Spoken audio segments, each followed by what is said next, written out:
And how is it going, everyone? Welcome to more I Wanna Best the 100 Floors, the weekly stream. Well, so far I played it every week since I started it, well, at least once every week, but yeah. It is the way it works. Gonna be something that you gotta take slowly. How is it going, Kyle? Maybe a little bit loud for me. I don't know. But yeah, it's a hard challenge. That much is sure. And lately, I gotta say that I feel like it's a little bit dangerous to be testing my game, my fun game, at the same time that I do games like this, because at some point, when I test my fun game, I think to myself, I don't want to test anymore. So I kind of get tired of the needle. The problem is that here, this is even harder than my fun game, so you know, maybe I should take a break from needle after all. You know, if I take a break from needle, that will include my fun game as well, and that's not a good idea. I want to finish my fun game in a reasonable time. A needle washing? Well, I don't know about that. I just know that if I want to finish my fun game, I do need to play needle. I need to test the screens I make, obviously. And if I take a break, I will be taking a break on the whole fun game, which is a bad idea. I mean, my progress is slow enough as it is. But yeah, it will be an issue. Alright, what was this again? Okay, I get it. Nice! Huh. Damn. You just needed to try a little bit harder. Just a little bit. It's crazy how leaving these things for another time, how well it works, because on the previous stream that checkpoint looked impossible, and now I got it in like 3 minutes, which I guess for a game like this it's still a lot, but it's better than nothing. But yeah, I don't think I'm gonna reach the halfway point of this game today, even though I'm very close. It's 8 floors away. Also, thank for the raid Reynolds. What are you doing? Just here jumping in the sky, doing some needle.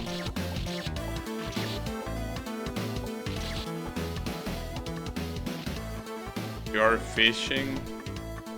I saw that the game that you were playing is Ultimate Fishing Simulator. I gotta say I'm not a big fan of fishing. I mean, even in Sonic Adventure I wasn't a big fan of fishing, and I like that game. So I guess the fishing in Sonic Adventure is probably not very well done. So, I mean, not like there are that many ways to do a fishing minigame in a non-fishing oriented game, you know.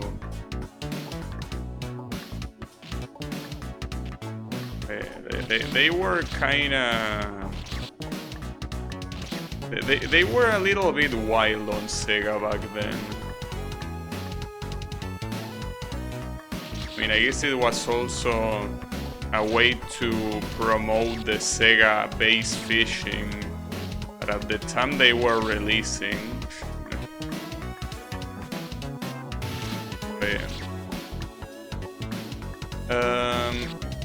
Another thing to note about this game is that my current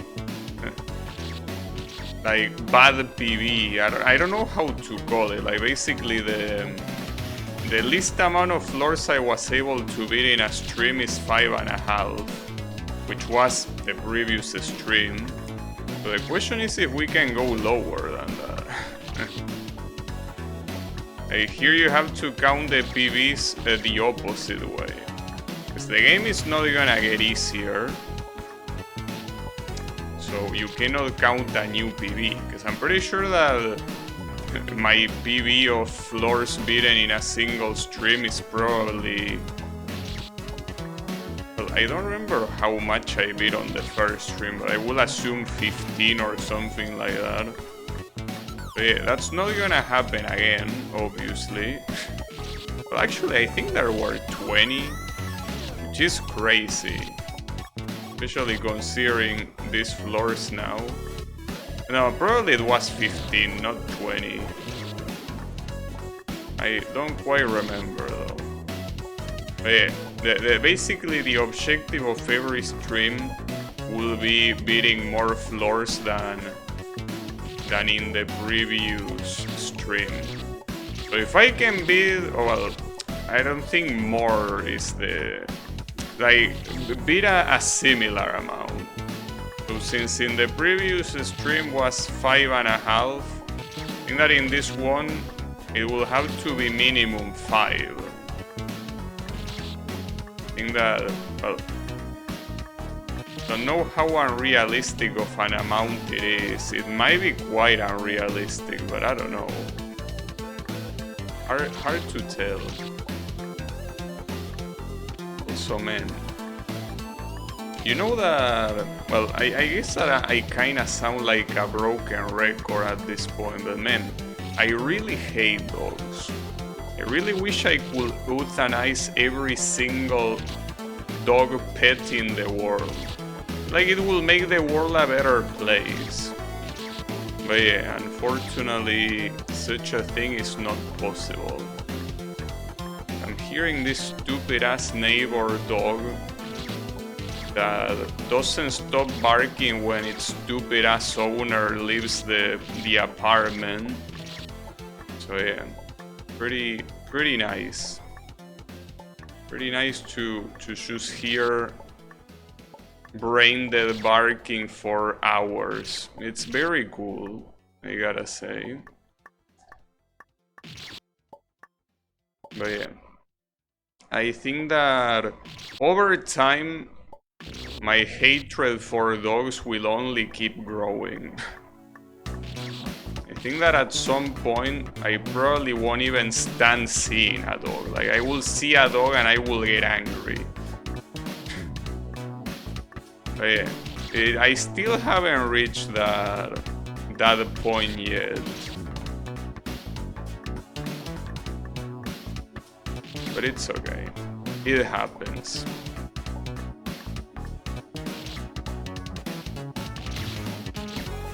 Like, at this point, I'm not even sure what I hate more. You know that I really hate mosquitoes, right? Like, they are probably one of the most vile creatures that we have, in this planet. But honestly, dogs, I feel like are creeping into that spot. Because at least mosquitoes, what they do it to survive, you know? I mean, it's what they do. I mean, they are garbage, but hey, at least they have a solid reason to do it. While dogs just bark because they are stupid. Absolutely stupid ass animals. But at least the domestic ones. The ones that, are used for things like drug searching or stuff like that are, you know, they bark for a good reason. And obviously if there is a dog trying to defend its territory or whatever, a wild dog, it makes sense too. But yeah, the pet dogs, the dogs that people have for recreational purposes, have to be the dumbest shits possible, dude. What an absolute dumb animal. Barking for no reason, simply because oxygen is free. I wish it wasn't free for you. But yeah, unfortunately it is. And you have to deal with the consequences, which is incessant barking. It's not the dog's fault, owners are too lazy to train them. Yeah, but at some point you have to draw the line somewhere, you know? Because, I mean, I know that probably appealing to absurdism is not a good way to present an argument. But you could say that someone that has a tiger as a pet, the fact that he can be pretty aggressive with strangers to the point that he can kill them easily, it's the owner's fault because he didn't train the tiger properly. The thing is that I understand that that's a stupid example, and I understand your argument as well, that it's the owner's fault, but at some point, if the dog wasn't there, there would be no issue, you know? Like, sure, you can blame the owners, and I do, but if the dog wasn't there, I wouldn't be complaining. Like, the owner might be an idiot, but its idiocy doesn't bother me if it's just contained within its space, like its apartment, right? But when that idiocy is delegated to a pet that does bother other people with their incessant noise, like, yes, the problem is the owner that didn't bother to train it properly. But if the dog wasn't there, the problem wouldn't be there, you know? And the thing is, it's not a unique case. It's not a case that is rare. You know the amount of owners, or well, dogs with owners that don't bother training them? Like, it's not something rare. Most dog owners don't give a shit about training their dogs properly. So at that point, you know, I feel like a better argument, though it's obviously a more serious topic, is... Well, I see, the problem is that I feel like by giving these examples, the seriousness of my argument gets thrown out of the window because I'm comparing things whose degree of seriousness is very different. But for example, the thing about gun ownership, right? Like, obviously, I agree that regular people shouldn't own guns for the sake of it. And that's the thing, you want, if possible, that the guns are only owned by people that know how to handle them. You know, like, that's something that you and a lot of people could probably agree with. Well, I feel like that's the argument I have for dogs. If you are not prepared to train a dog, you shouldn't have it. Like, it should be forbidden by law to have a dog unless you have a license. Because it really is the majority of owners that I've seen that don't know how to train a dog, and they become a bother for everyone else. Owners that just don't want to take care of their pets shouldn't have pets.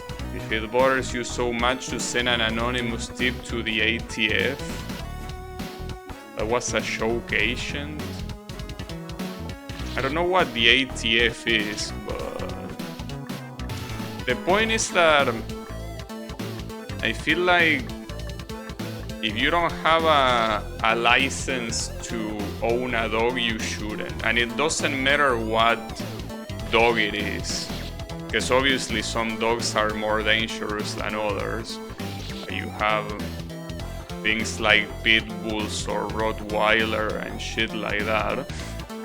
I understand, but for example, this dog that I'm complaining about, that is my neighbor's dog, it's a little shit that probably fits in your forearm.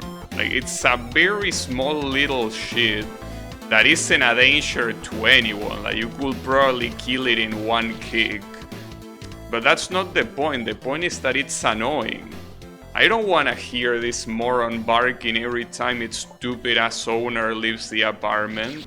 And nobody does. It's not like someone is damn. What a wonderful sound. I'm so glad I have this dog right next to me barking all day. What a wonder of nature. No. Like, nobody likes that shit. I mean, if the owner was there, the owner wouldn't like it either. But it's just that this asshole shuts up when the owner comes. So yeah. My point is that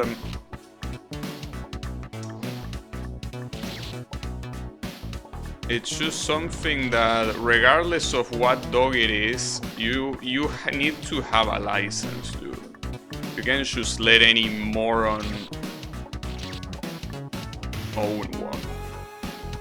Might be too niche of a show. Probably. But yeah.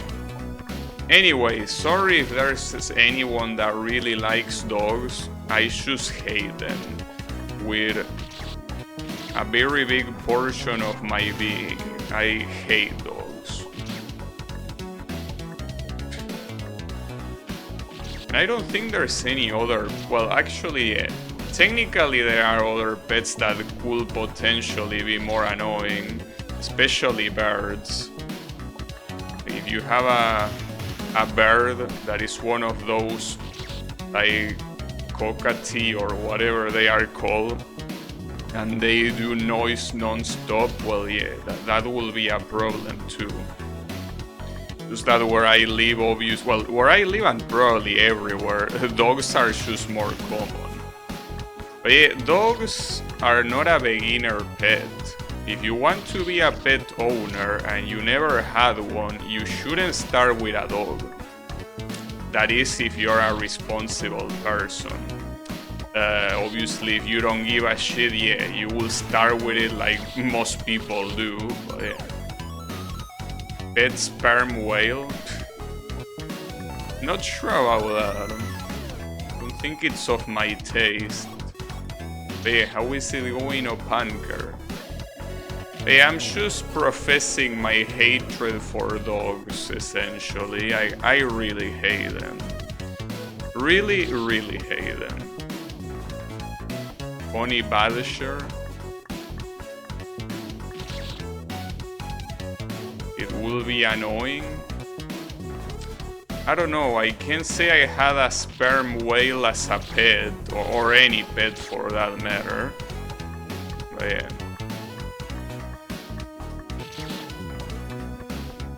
All I'm saying is that dogs are insufferable. They really are.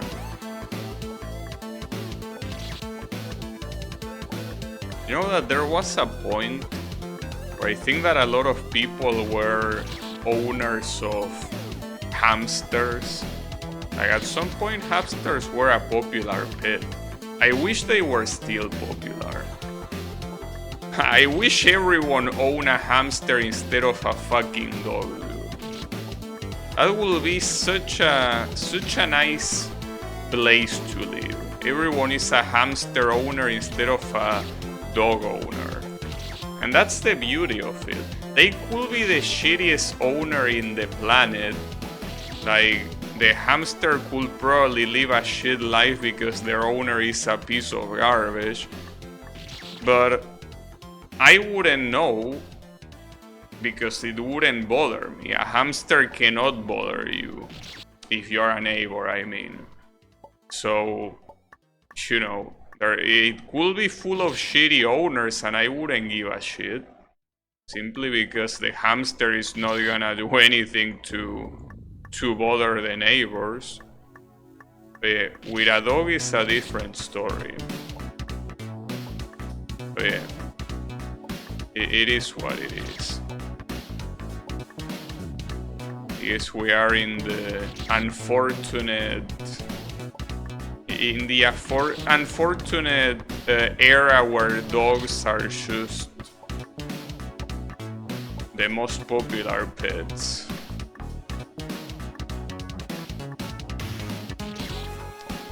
And you know, it's funny, especially in a country like this where everything is expensive and people's salary is trash, that so many people insist on having dogs as pets. Well, a lot of them end up abandoning them in the street anyways, which is, you know,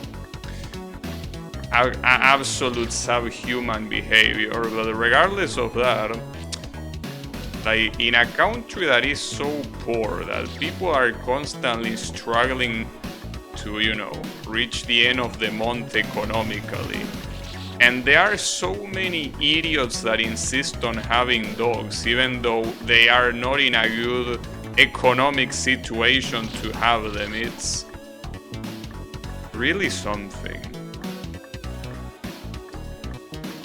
But yeah, it is what it is.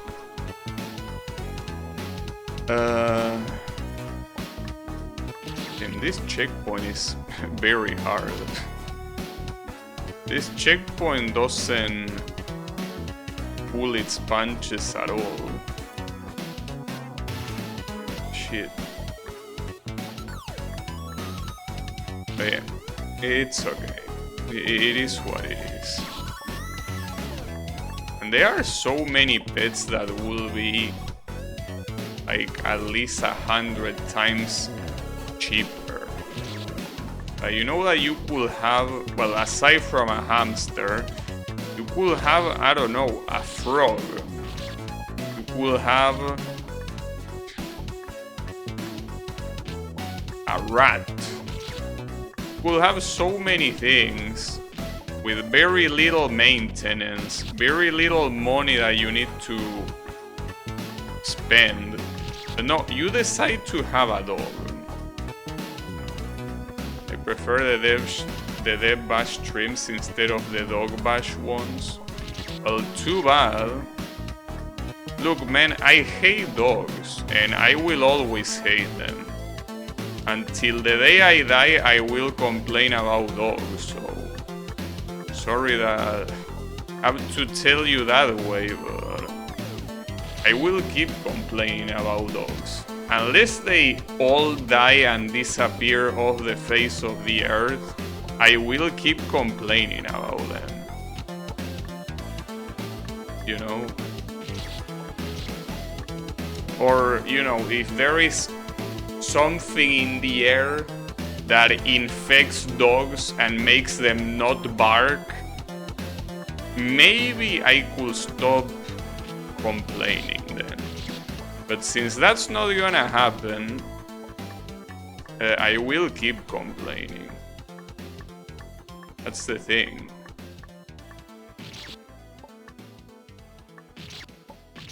Just the way it is. They are just annoying shits. If they weren't annoying, I wouldn't be complaining. I mean, the reason why I don't complain about cats, for example, is not because I particularly like them. I don't. But a cat doesn't bother me. Like, a neighbor that owns a cat doesn't bother me. So I won't complain about them.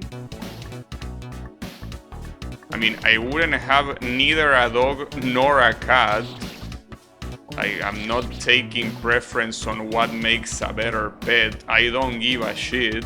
But at least cats don't bother me. Dogs do. Hey Colo, how is it going?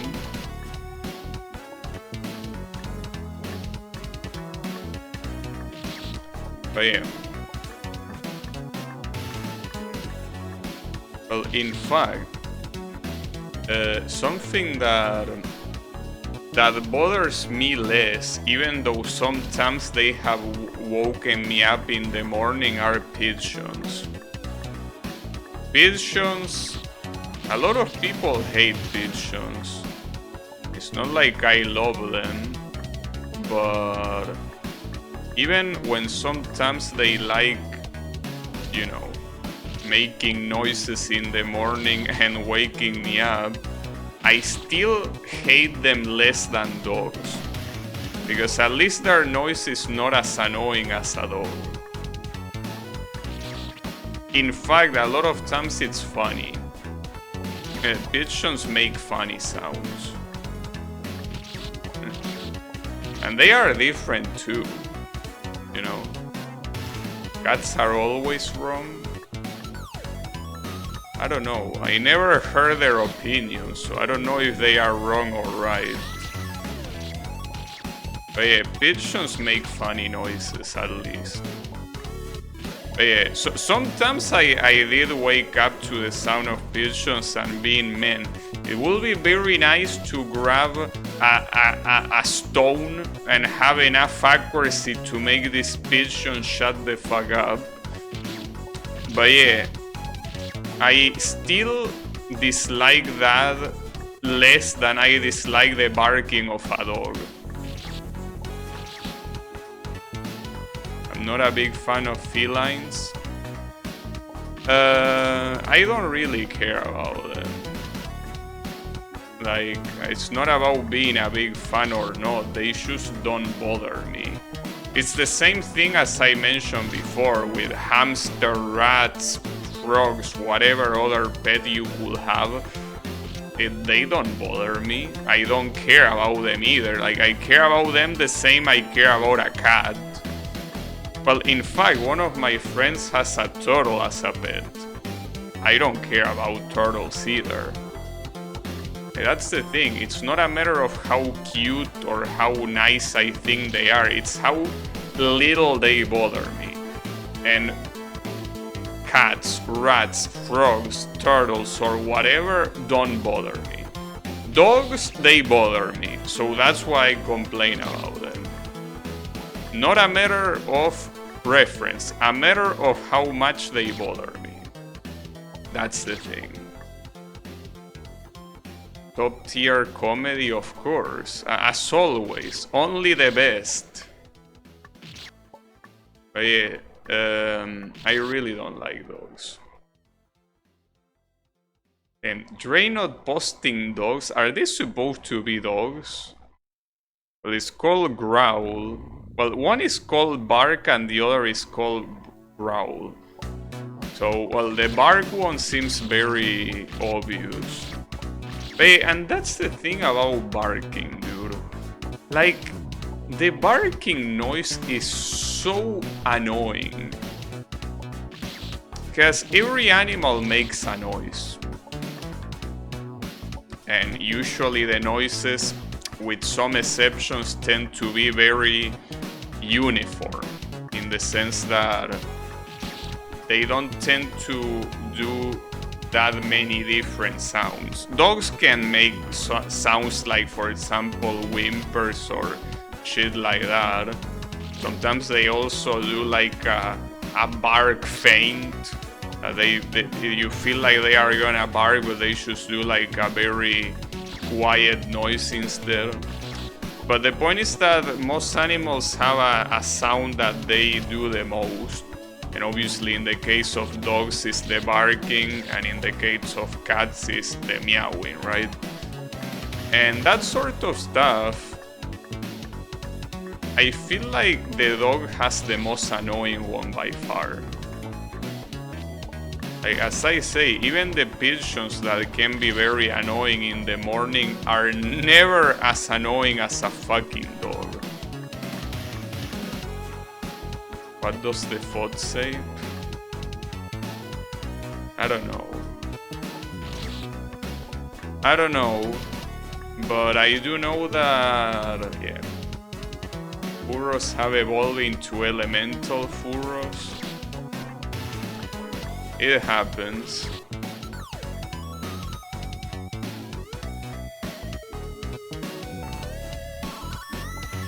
I don't know what Kyle said, but the point is that the barking noise is annoying. No matter what. You know.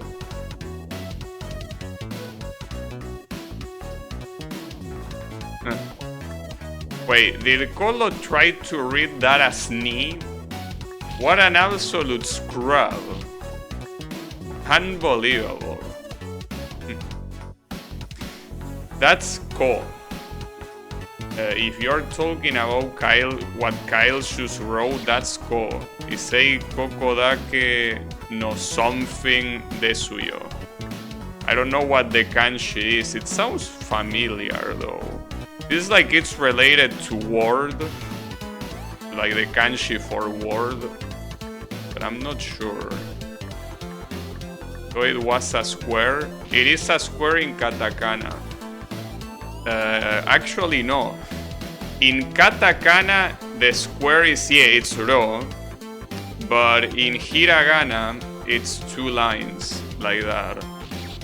So it depends, because they are not really two straight lines. It's like the bottom one has like a little curvature, right?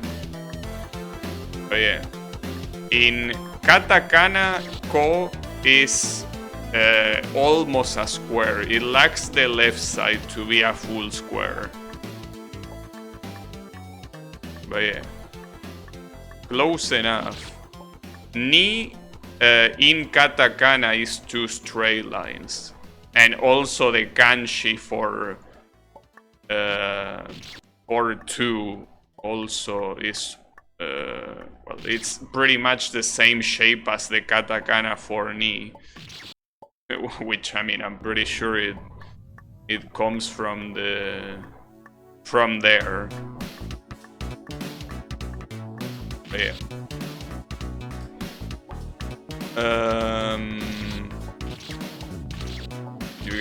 You gotta study hiragana and katakana, bro.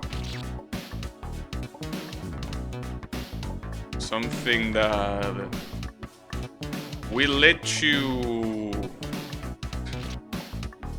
you read titles and not much more, or just don't. Yeah, you could do that too.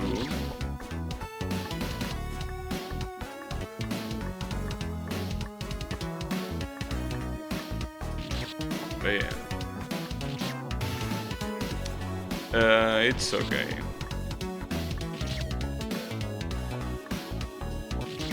I mean, something that I will do, for example, is study at least the basic kanjis, and I also don't.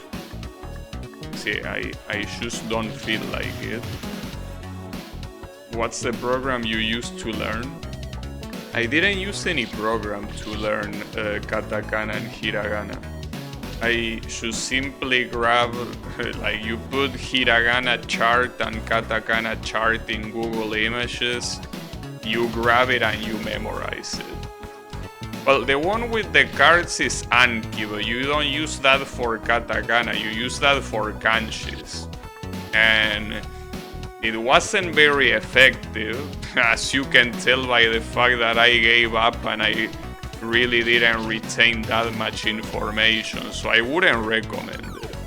A lot of people recommend Anki, but at the end of the day, I don't think it does a good job at doing what it does. Well, at least not for language learning. Maybe if what you want to do is study for an exam and memorize, like, I don't know, what's the number, or like the name of a dinosaur race or something like that, and you need to memorize it, then yeah, I guess Anki is the tool for the job. But if you want to learn a language, don't use Anki. Like, unless you have a computer-like brain, Anki is worthless to learn a language. You need way more than that. I mean, obviously nobody tells you that Anki alone will make you learn a language, but I just don't think it's effective, period. Because it feels like you're doing homework, and at that point, you know, just feel like it's not worth it. Like, nothing that mass immersion cannot fix if you're really into it. You can learn kata and hiragana. Well, I wouldn't say you can learn them in one day. I think it took me 2 weeks to learn hiragana and katakana. Probably. Yeah, it probably took me 2 weeks. Maybe more, I don't remember. It's been so long since I did that. And I still remember them. Sometimes I confuse them a little bit, but I was able to remember it through all this time. But kanjis are a clusterfuck. So if you want to learn kanjis, you better immerse yourself. You gotta read, you gotta read, really. I was about to say you need to watch stuff, but no, you need to read if you want to learn kanjis. But that's, I think, also part of the problem. Learning kanjis on its own is kinda worthless. I mean, a lot of Japanese people cannot remember kanjis from memory. They just have shit on their cell phone that types it out automatically. They don't need to memorize them. I mean, obviously, since they are native, they will see a kanji and most likely recognize it. But there are a lot of Japanese people that if you tell them, hey, write this not so common kanji in this sheet of paper, and a lot of them struggle on how to start. You know, so the point is that learning kanjis on their own is useless. You have to learn them with vocabulary, because otherwise you're not doing anything. But then again, at the same time, Japanese is a very, very hard language. Very, very hard. So you gotta be serious about learning it. You cannot just casually learn it like we all did with English, for example.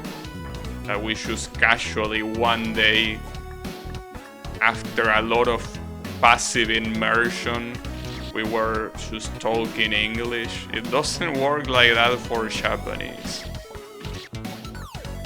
Or rather, you could do that, just casually talk only through immersion. But yeah, reading is a different story, and writing much more. Kinda sounds like the easiest Asian language to learn.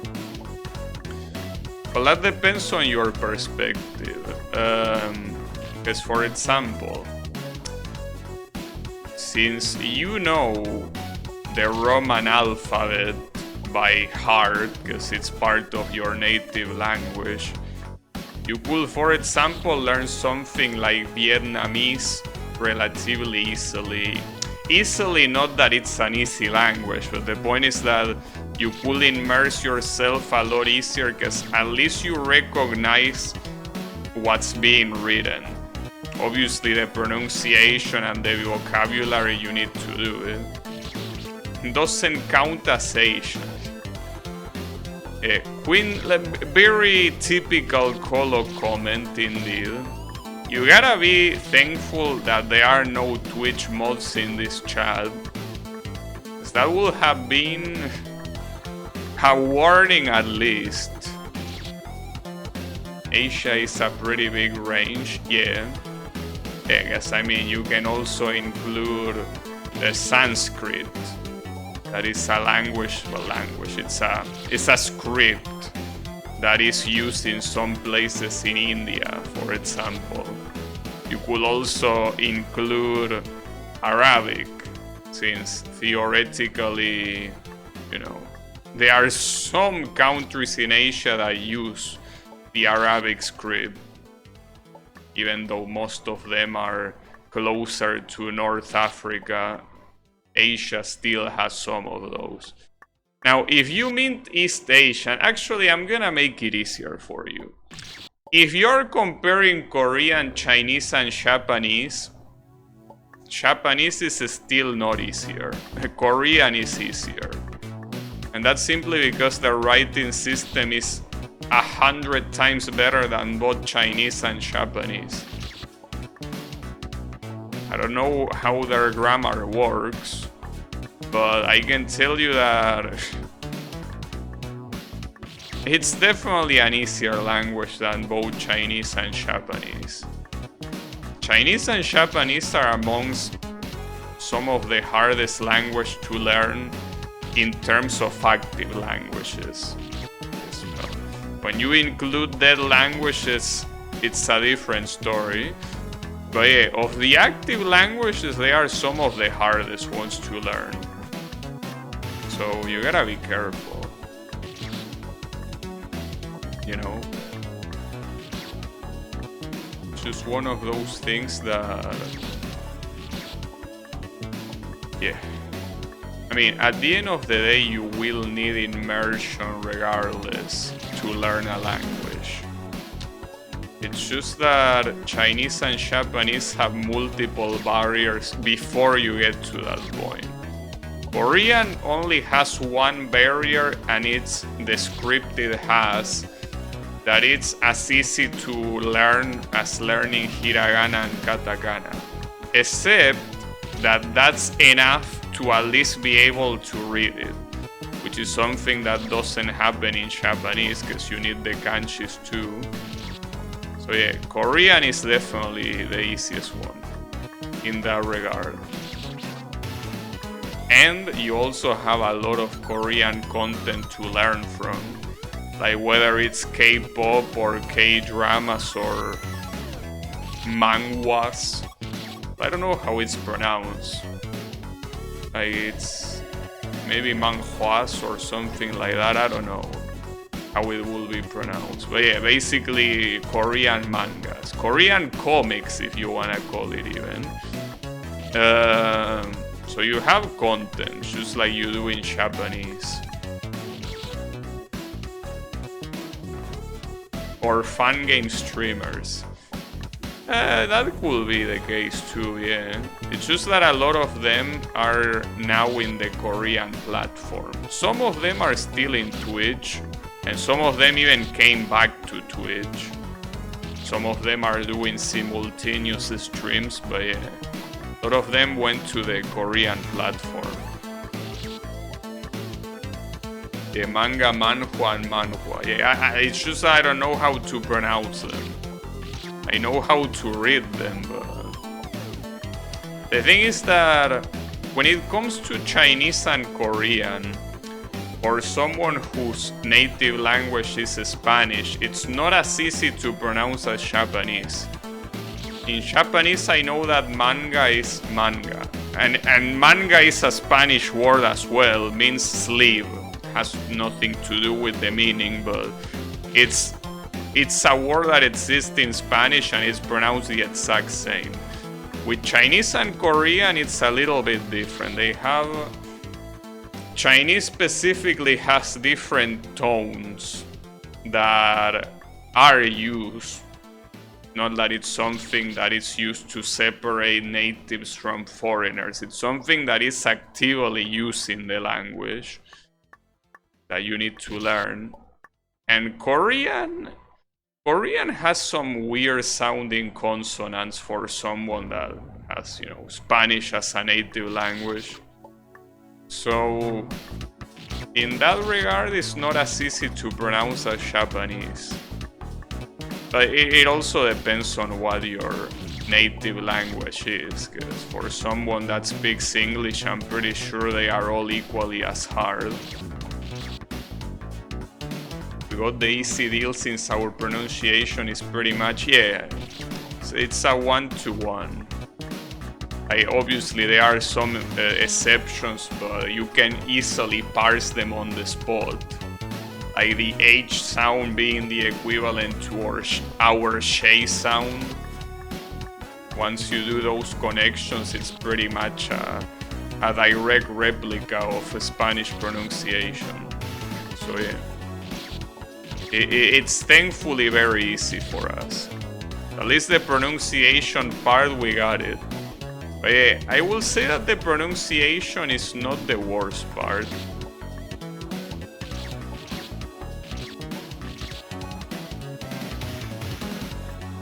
It's just a completely different idea when it comes to speaking Japanese than speaking something like Spanish. Completely different approach. So it's not very easy. But yeah, it is what it is. I don't personally have any motivation to really learn Japanese, because I don't really care that much about anything that is only available in Japanese to have the drive to do it. I mean, if I was a JRPG enthusiast, that would be a very heavy motivator. But of all video game genres, the one that I care the least is turn-based RPGs. And that's pretty much where all of the Japanese-only content is. Because I mean, for games like Puzzle Bubble, what matters if you know Japanese or not? Just to read some tiny endings.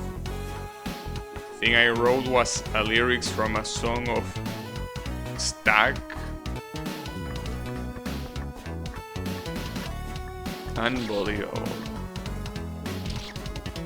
But yeah, the point is that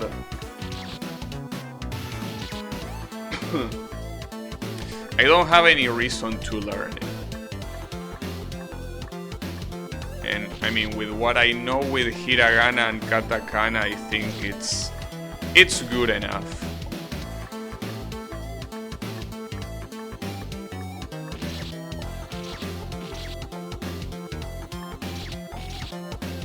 But yeah, it is what it is. At least it's not a... I don't regret learning that. I do regret using Anki for like 1 or 2 months. I don't even remember how much. Just to pretty much learn nothing. Fucking useless app.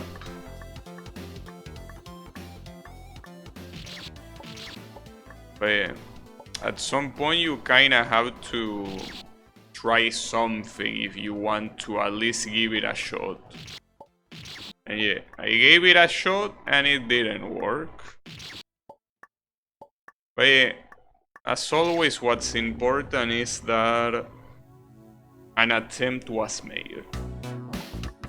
Always remember that. An attempt was made. That's what matters. That's the key. Making the attempt. If it doesn't work, at least you tried. You don't have the doubt if it will have worked or not. No, you know it didn't work. But yeah. How is it going, Yannick? What's that emote? Another record. And Twitch keeps shitting these emotes, huh? Another record. Why is it a boxing punch? What record will there be boxing related?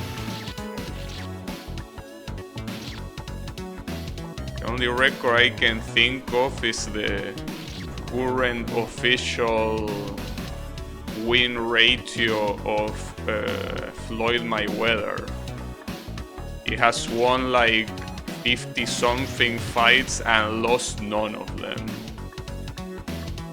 It's not the only boxer in history that doesn't lose any official fight, but it's definitely the one with the most wins compared to losses, which is 0. 0 loses. Fastest fisting.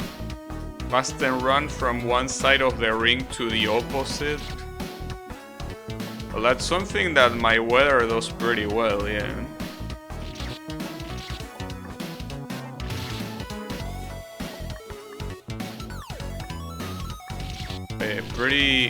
Pretty impressive boxer indeed. I mean, you can say that what he does is lame, and it is. But if anything, you should blame the sport. It's kinda like football, you know? Football has the potential to be a very nice sport, and there are some matches that it even looks like a nice sport.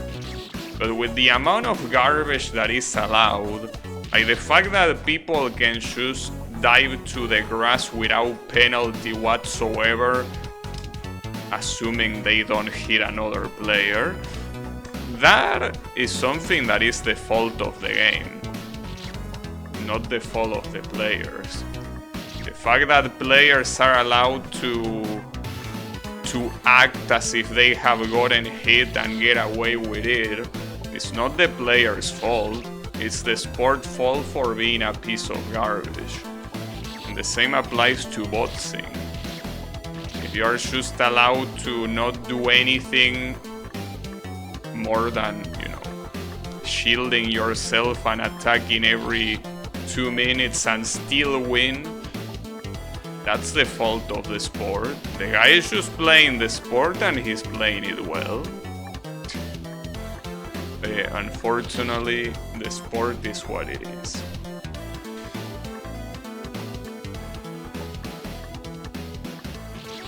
Blame the game, not the player. Defense is the best offense, of course. I mean, it would be nice if it was more harsh. Like, the match doesn't end until one of them gives up or gets KO'd. That would be cool, that there was no reason to run the clock other than to tire the opponent and eventually beat him instead of winning by points. A match doesn't end until one side dies. Well, yeah, that will be pretty cool too. I'm not sure if it will be ethical though, or legal for that matter. But yeah, I think that my idea will be cool. It's just that that obviously has the potential of matches that could last 10 hours. It will be possible. But I mean, that's something that tennis already has. So it's not like it will be the only sport in the world to have it. Just like the good old days, yeah. I don't know, it's just one of those things that, as someone that is not a fan of the sport, I have no saying in it. Well, aside from an outsider, right? I wouldn't want them to change the rules for me that I don't give a shit about the sport, obviously. Tennis is already until one side dies. It's more until the crowd falls asleep, and even then they keep going. Though lately in a lot of championships, and I'm talking about big championships, in tennis what they do is have tie breaks on the last set. Historically, in most of the considered Grand Slams, which are the biggest tennis tournaments, usually the very last set, which is the 5th one, didn't have a tiebreak.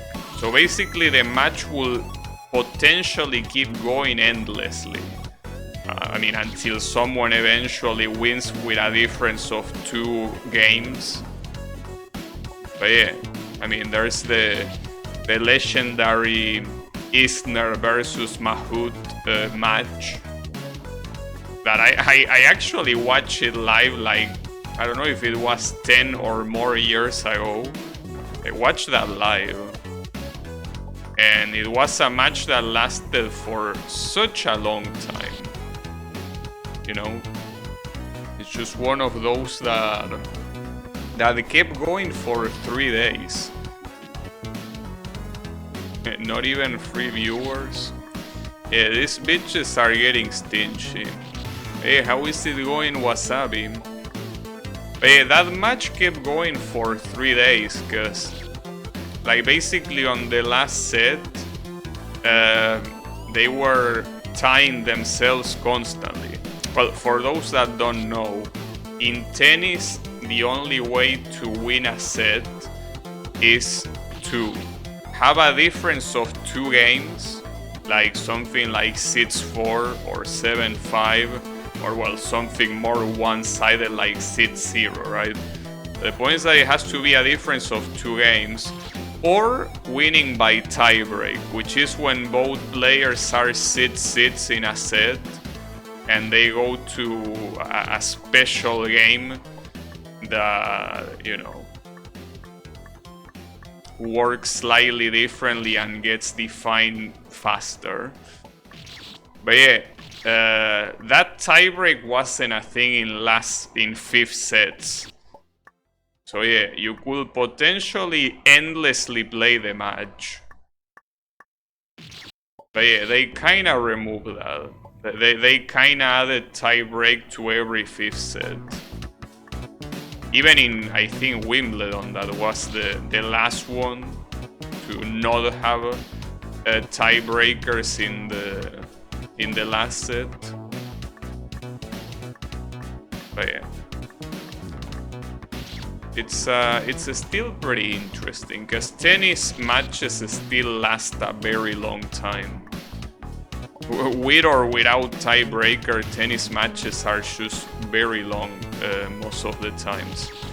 Like, they could be 5 hours long easily. Obviously, we're talking about a best of 5 match. So a lot of matches are best of 3. But a best of 5 match, if the competitors are very, you know, equal when it comes to skill, it could last a very long time. We should bring back gladiator games. We got shells full of willing participants. Not sure about willing. That part I'm not very sure, but yeah.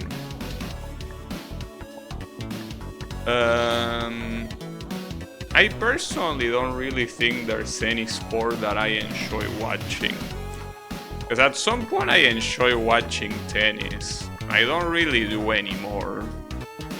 But I think that applies to watching. I just don't enjoy watching stuff anymore. I mean, I do enjoy watching streams while I'm doing something else. Like working. Or working.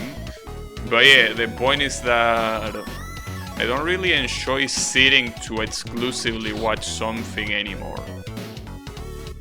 I used to enjoy watching competitive AoE.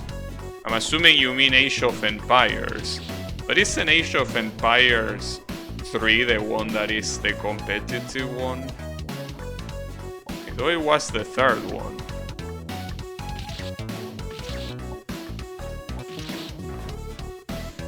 Yeah, Colo likes that too. Oh, he doesn't play it, but he used to play it.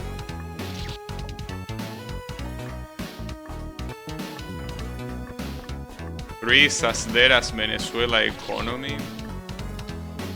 Oh, I see. 2 is the king. Well, it's not the only game that is like that.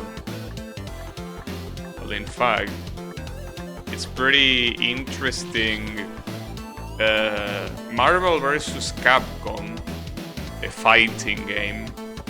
The last Marvel vs. Capcom entry is Marvel vs. Capcom Infinite. But nobody plays that garbage because the game is trash. So instead they play Marvel vs. Capcom 3, which is the previous entry that at this point in time is 15 years old. And people play that because it's clearly a better game. It's still an unbalanced mess just like any Marvel vs. Capcom game. But at least it's not as garbage as Marvel vs. Capcom Infinite. Now that game sucks so much. So it might be a similar situation with Age of Empires.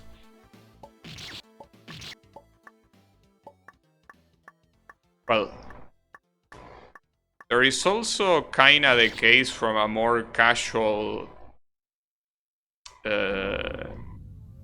community, the case with the King of Fighters.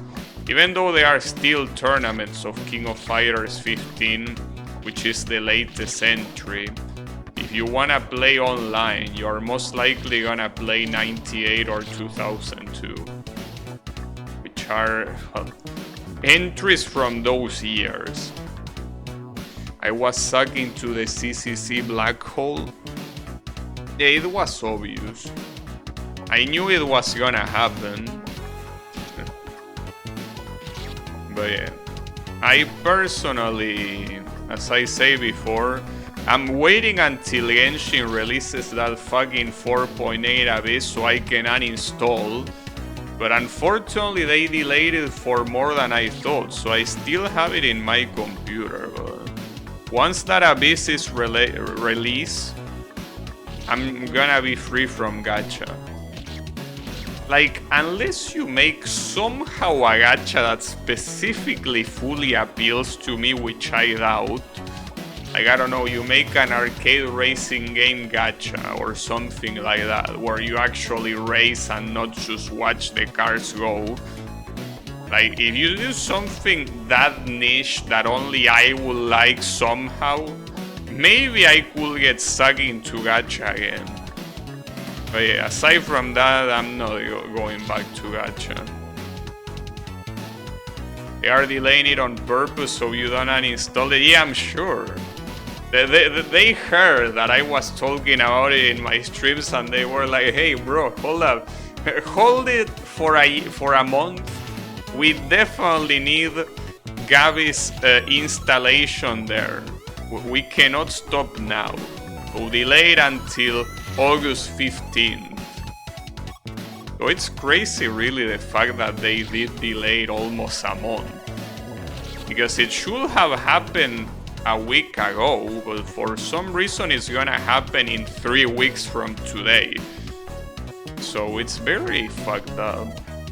Wasn't there a racing game gacha in the works? I don't know. But then again, I don't expect them to get a racing game gacha right. Like, it's probably gonna be something like F1 Manager, where you're just the manager of a team and the gacha is to get the cars and you basically send the cars into races and shit like that. I don't expect any actual good arcade racing game at this point. Was the Diluc bug fix really rolled back? I don't know. I don't give a shit about Diluc. Of all the characters you could ask me about, I think Diluc might be the lowest one in my priority list. I don't think I care less about a character in Genshin than him. Kael means Nubile.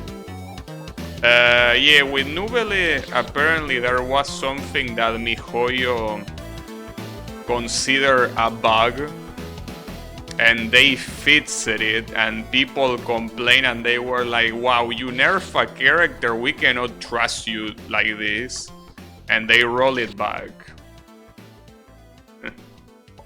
So yeah, what you described happened with Nubile. But yeah, I mean, that's the thing. Like, The definition of a glitch is something that is very...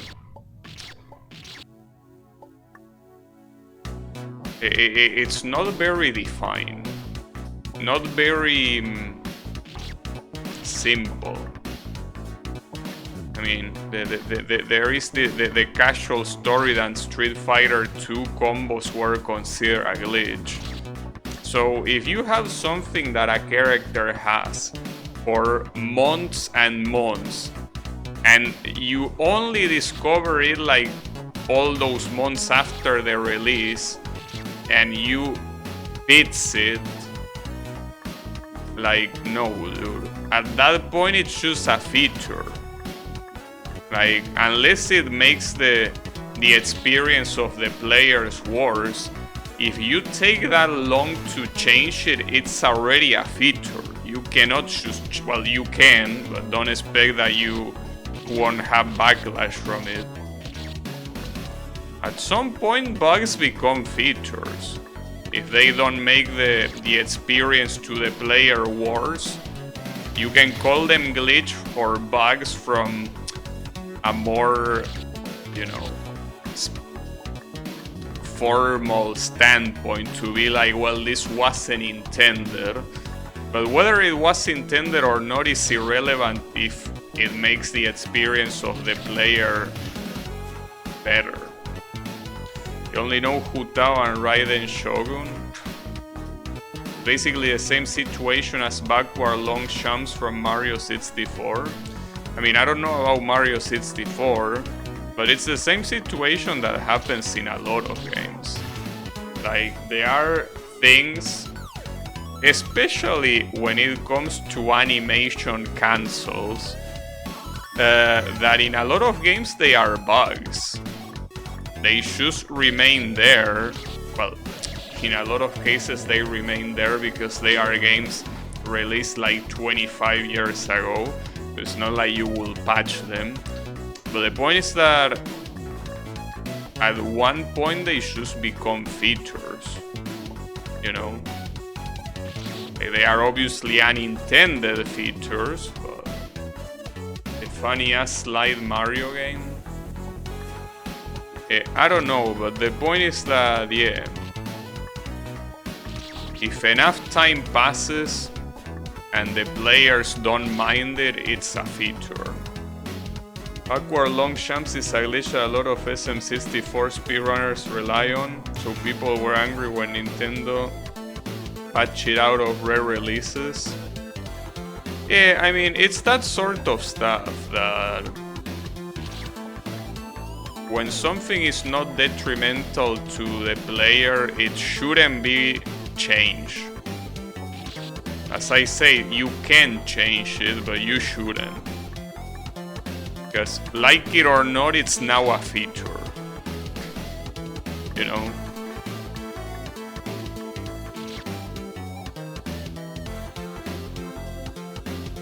I mean, when it comes to speedrunners, usually most speedrunners agree to use a specific version of the game. Like, a lot of times they don't switch to the latest rare release. They just, like, a lot of times they use a community specific version, you know, when it comes to speedrunning.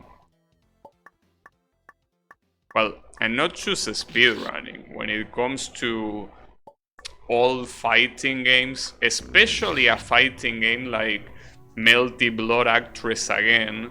That game has a Steam release, but everyone plays with a community patch, simply because it's the one that works the best online and the one that simply everyone is playing with.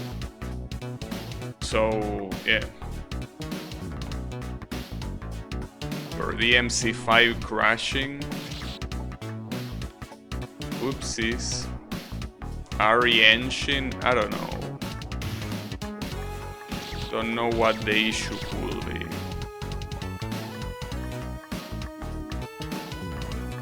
But yeah, if you're a developer and there is a bug that is not making the player experience wars, don't patch it out. Let it be. At some points you kinda have to treat the game you make as a child, like as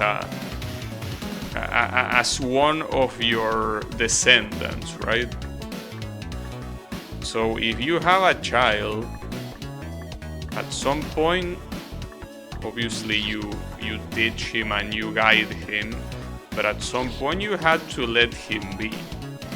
So with games it's the same stuff. If the players like something that you don't, the player should have the priority. I mean, if it bothers you so much, you can patch a version for you and keep that patch version to yourself. Like at some point, the community, or rather, forget about community. The players are the ones that should dictate what they want to have or not want to have. I mean, I'm talking about a specific version of a product. Obviously, they can be like, hey, but I want you to add this, or I want you to do whatever. Well, that's a different story, but if there's something that is already established in a game, don't change it simply because you don't want it, don't like it. Change it if it's a negative experience to the players.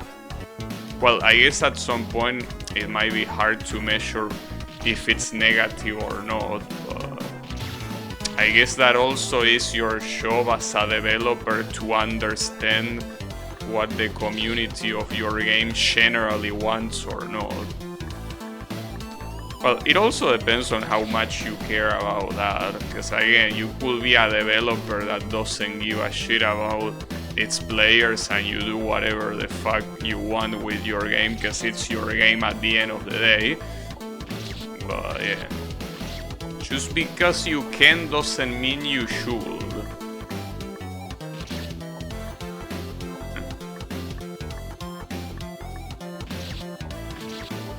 But yeah, it's the way it works, kinda.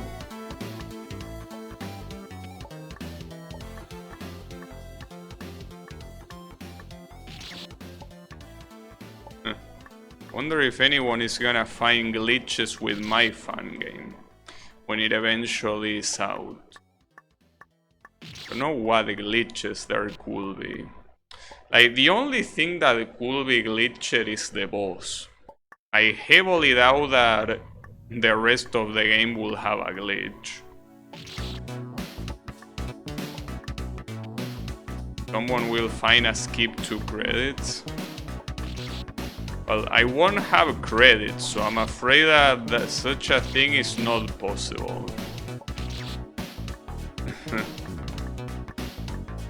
But yeah.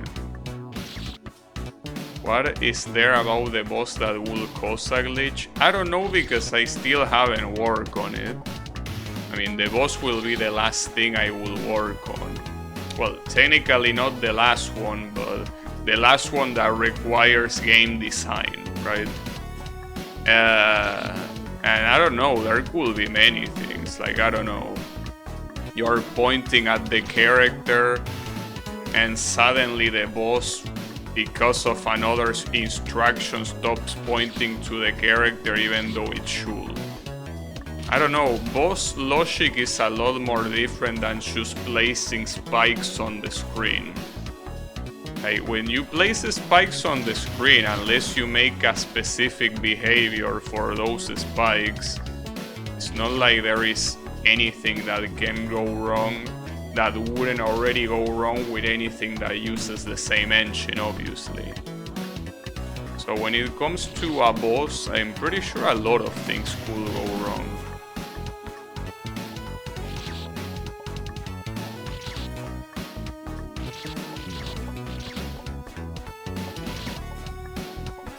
But yeah, I still haven't done anything, so I couldn't say specifically what the issue could be, you know.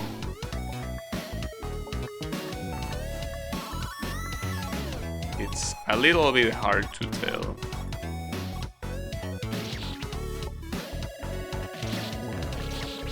But at least something that I can tell you is that I'm about to reach the halfway point of my game. Unfortunately, that means that it most likely won't be ready until next year. But yeah, I kinda already expected that to be the case. Make sure to not have an animation or anything that bounces, that's a common glitch. Well, I don't know what I'm gonna have or not. I mean, I still haven't thought of any of the boss patterns, because it's something that I don't even know how to do, so when I get there I will think about it depending on my technical, well, on my knowledge basically. I will do whatever I know how to do, you know. But yeah, for now I might have some vague ideas in mind, but nothing concrete. I mean, I do know most likely how the boss will look like. I know what the boss arena is gonna be like, and I know what's gonna be the win condition. But yeah, the attacks, I don't know. It's because a sprite with an animation has different hitboxes on every frame, so bouncing interactions get really weird if you do that. Well, the fact that a sprite with an animation has different hitboxes on every frame, that depends, not necessarily. You could make the mask of a moving object that has an animation to be a square. So it could animate the way it wants, but the hitbox will be the same. Sure, you can also make it have different hitboxes on every frame, but you know, I don't know if I will go for that approach. Doesn't seem very optimal. Well, not very optimal and not very nice to fight against either. Though I doubt that my animations are gonna be complex, or if the things that can kill you will even have animations at all. But yeah, be careful about having 0.5 speed moving platforms, because that messes up the player hitbox. Don't worry, I don't have any half platform. Oh, you mean the speed? Well, I don't have moving platforms either. Nothing in my game moves. The only thing that moves is the animation from the champ refreshers, which is literally just an arrow moving up and down. And then the backgrounds. Aside from that, nothing in my game moves. Nothing functionally moves. So yeah, I mean, the boss will move and so will the bullets that it shoots. But yeah, that will be the only exception.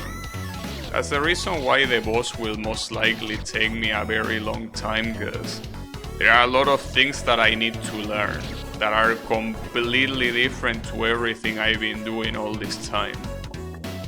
So it will take a while. I expect the boss to at the very least, take me a whole month to finish. And that's being generous. It could take me a lot more than that. So yeah, and it's not like I want it to be a super complex boss. I also don't want it to be extremely shitty, especially since it's supposed to be the closure of the game. But yeah, basically what I'm trying to say is that it's pretty much confirmed that the fan game will at least be done on next year. It's not gonna be done on December like I kinda thought I will be able to. It won't. It will be for next year. There is no doubt about it. But yeah, I was more or less expecting that anyway, so it doesn't really bother me. Obviously, it would be nice if I could work faster, but for this kind of things, it's better to go slowly and make sure that what you do is something you're satisfied with, instead of something rushed, you know?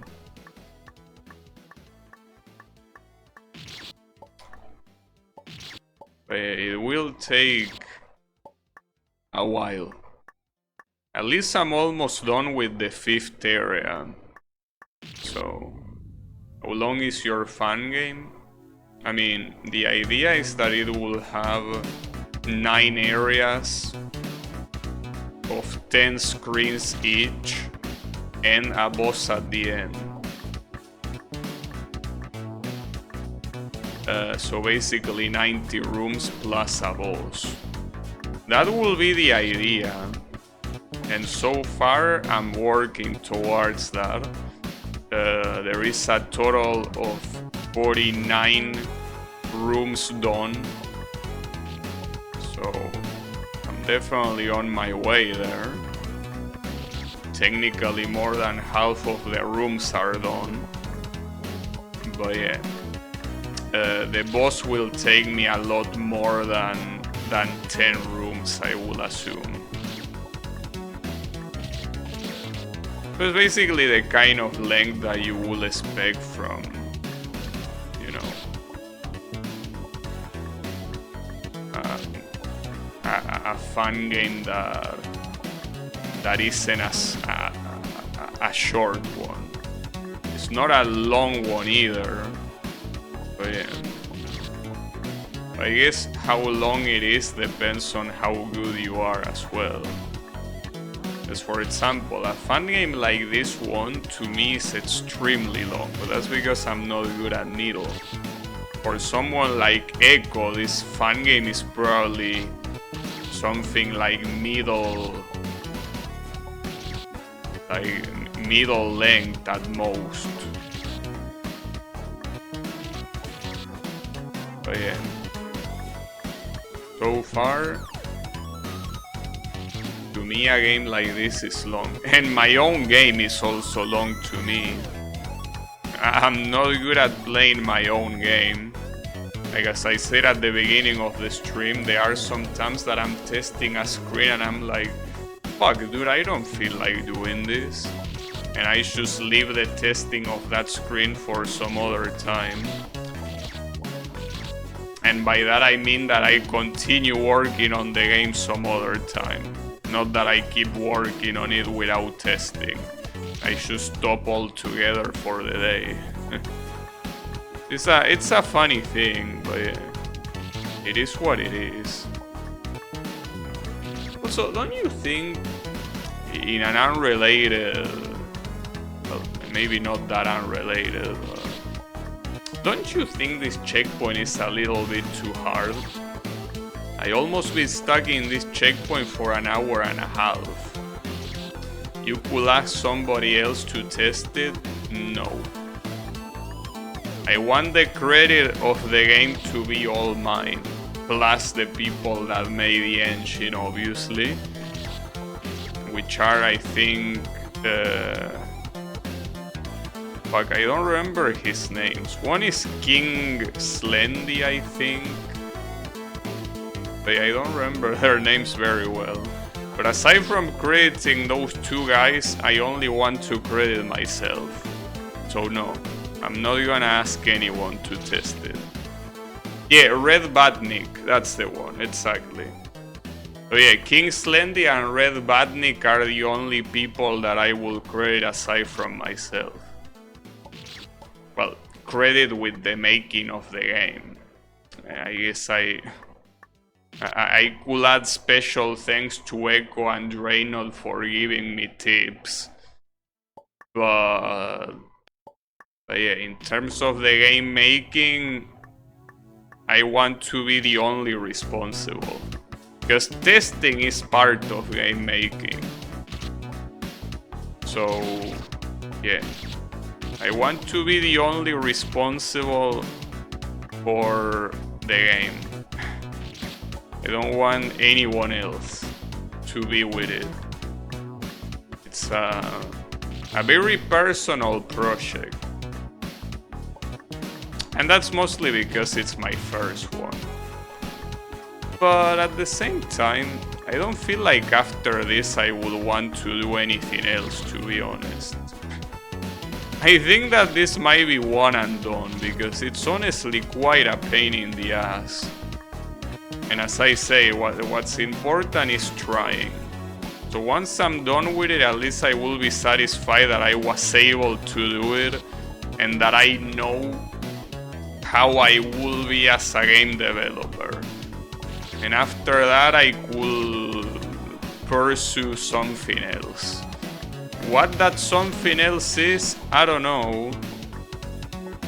I already tried music making. Well, I'm streaming as well. I wouldn't say that I try streaming because I'm currently doing it.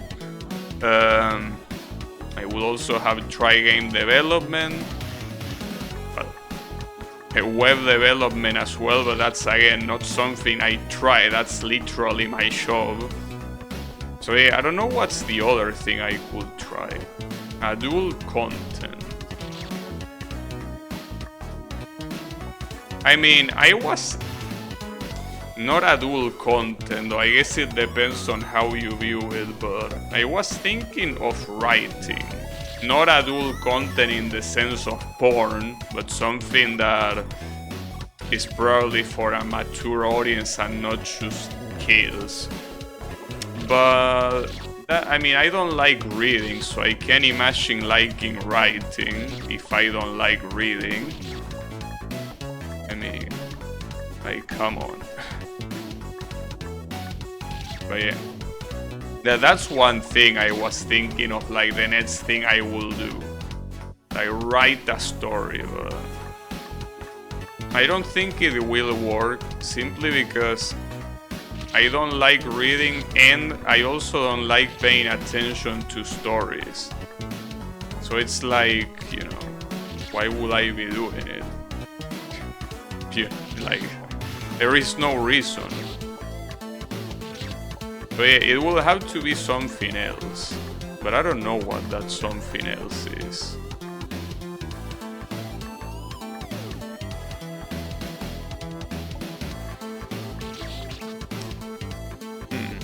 Don't you think you went a little bit far with this checkpoint, Mr. Macedonia? Like, sure, I suck. I won't try to deny that or even try to argue with you about that. But don't you feel that you might have gone a little bit far with this checkpoint? Like, just a little bit? I was just saying, maybe you didn't, but I don't know. Because this current progress is a little bit pathetic for me. Not being able to beat a single screen yet in today's stream. I don't know about that. It's definitely not the kind of progress I would like to have. Well, it is what it is.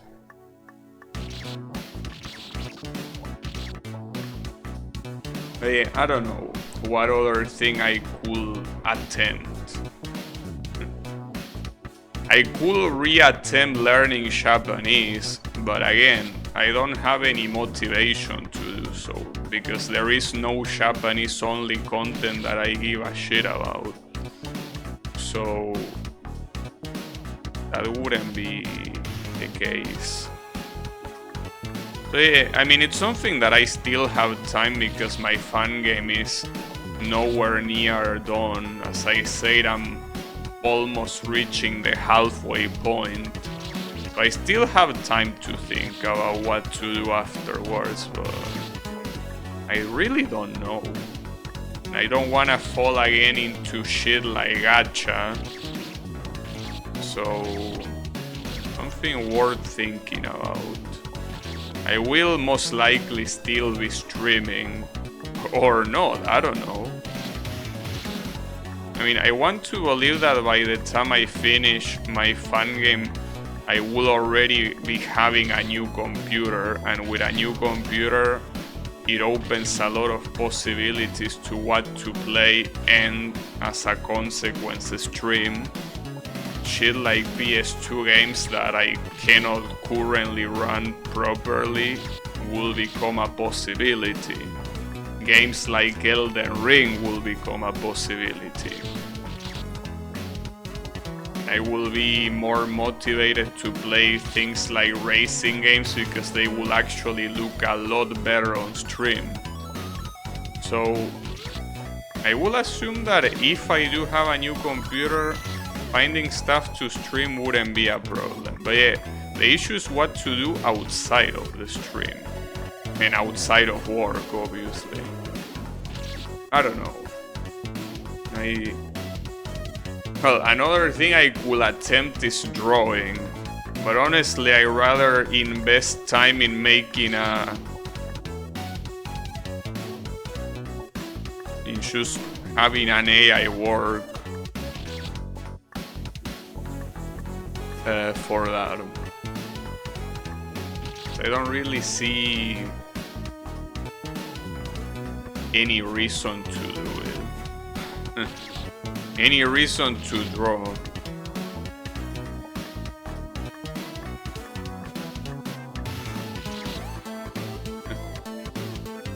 Maybe I could get back to Osu. Nah, but Osu is a game that is not for me anymore. I just cannot do that. I don't wanna destroy my hands. Seems like a bad idea.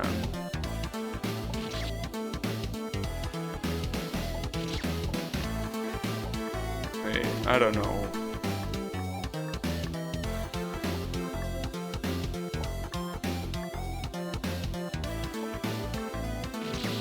I steered too early to the left. I mean, that's the idea. What you're supposed to do here is just fall straight, move left, and then jump on the very corner of this, which is, needless to say, very hard to do. But yeah, you're not supposed to keep... Well, you could keep jumping to line up your jump, but that seems more dangerous than what's worth. And then the last jump doesn't seem that hard, but it's super chokeable.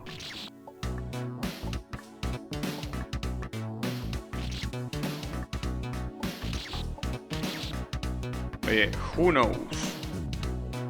Who knows what's gonna happen at the start of the next year? So I will assume that... I don't know if it will be January or February when the fan game will be done. Regardless of what month it is, I don't know how... I mean, I probably will be doing the same stuff I'm currently doing, but there are a couple of things that will change. Like, for example, I won't be in this apartment. Granted that the apartment I will be in is pretty much exactly the same as this one, but yeah, even if it's something small, it's a change. I don't know.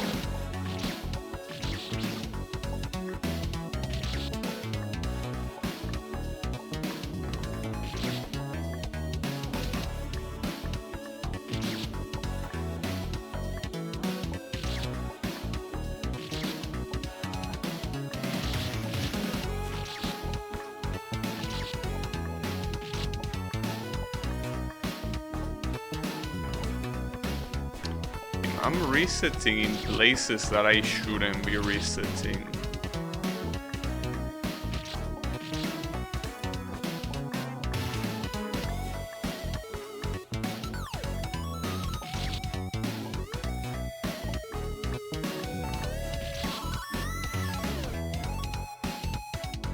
But yeah, I don't know. Any ideas? And no, adult content doesn't count. Game with me. That's something I could do now. Well, not literally right now, but that's nothing new. You know? That's the same thing I've been doing all this time.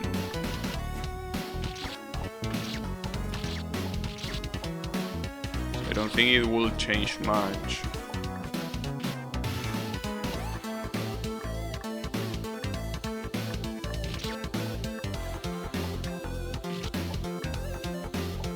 Besides, if it's anything co-op,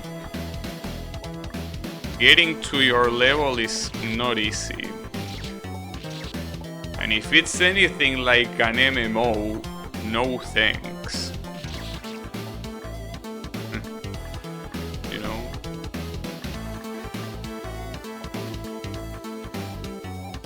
We play a game you are good at.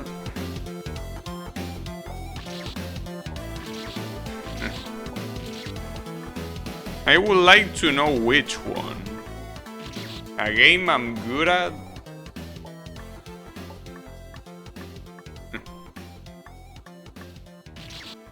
I think the only game I could say that I'm good at currently is Project Diva.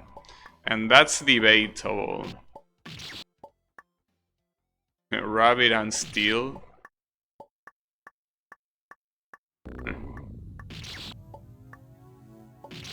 I don't know about that.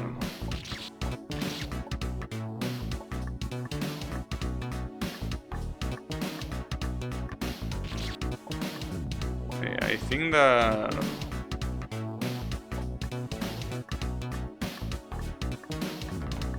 Project Diva for now is the only game I can claim that.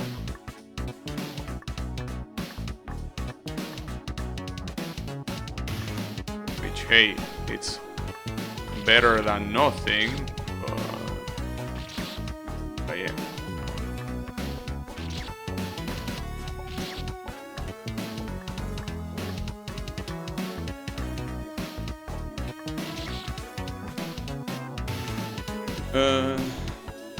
Yeah, I don't know. Everything is an incognito.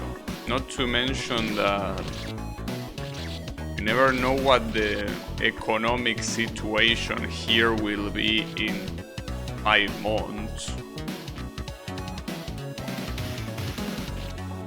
I mean, the current government is basically doing absolutely pretty much nothing of what it said it will do, so yeah. Don't expect the economic situation to get better. So in that regard, I don't think things are gonna change much here. But I'm more worried about how they could change globally.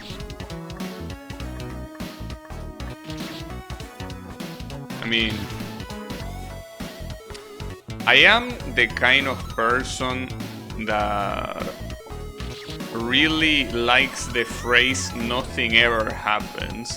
It's a very nice phrase.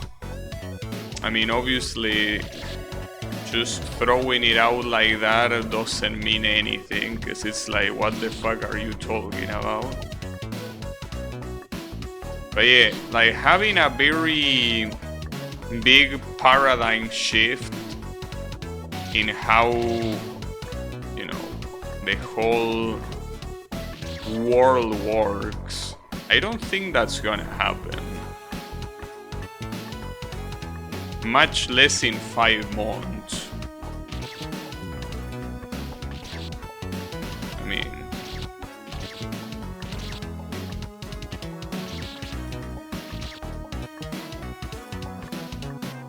because the thing is that you can imagine yourself doing the same stuff you're doing now, only if the conditions are the same. Like, if either a catastrophe happens or an insane discovery happens, your life will change forever. That's something that you cannot know. Like, what if in 5 months we discover teleportation? It will happen, and that will change things a lot. I mean, I could teleport to where Draenor is and play locally with him instead of playing online. I could even have him as an actual physical guest in my stream instead of only over the Discord. In that same vein, I could potentially go at an arcade in the USA and play there and stream from the arcade, right? If teleportation got discovered, it will change a lot of things. Well, assuming everyone could use it without issues, and it wasn't just something reserved to super rich people, it will change some things. If I could teleport anywhere, there are a lot of places that I would like to go that are currently out of reach. If it was as simple as that, just don't teleport bread. I don't know about teleporting bread. I don't know why I will do that, but what I do know is that there are a lot of possibilities.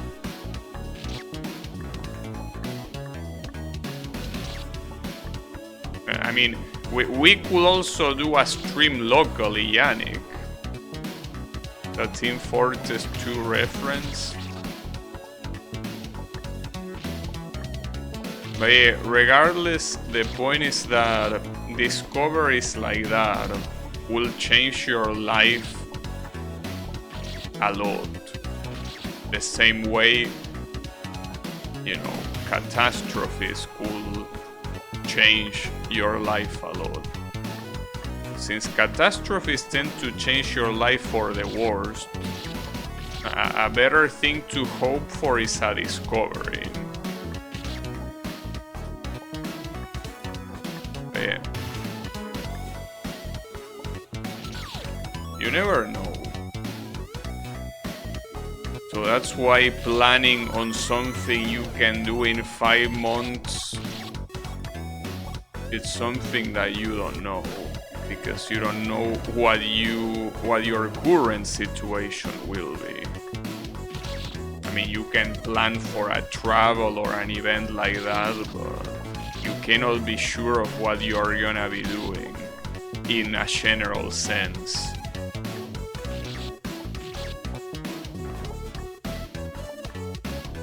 But yeah, in 5 months, the year 2025, I really don't think anything will be much different aside from, as I mentioned, hopefully a new computer in my case. I think that everything else will mostly be the same.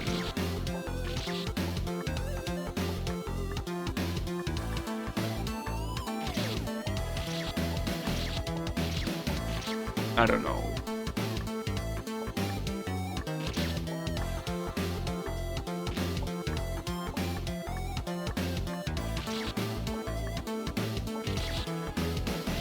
I don't think teleport will be a discovery anytime soon. I probably won't be alive to see teleports being a thing. Will probably have to be something simpler. but I don't know what it could be.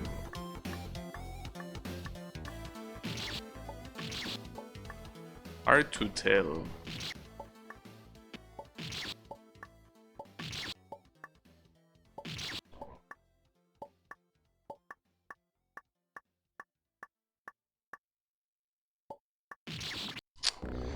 Now, what's messed up about this screen, I mean, is that I'm definitely not gonna continue playing the game if I cannot get past this screen today.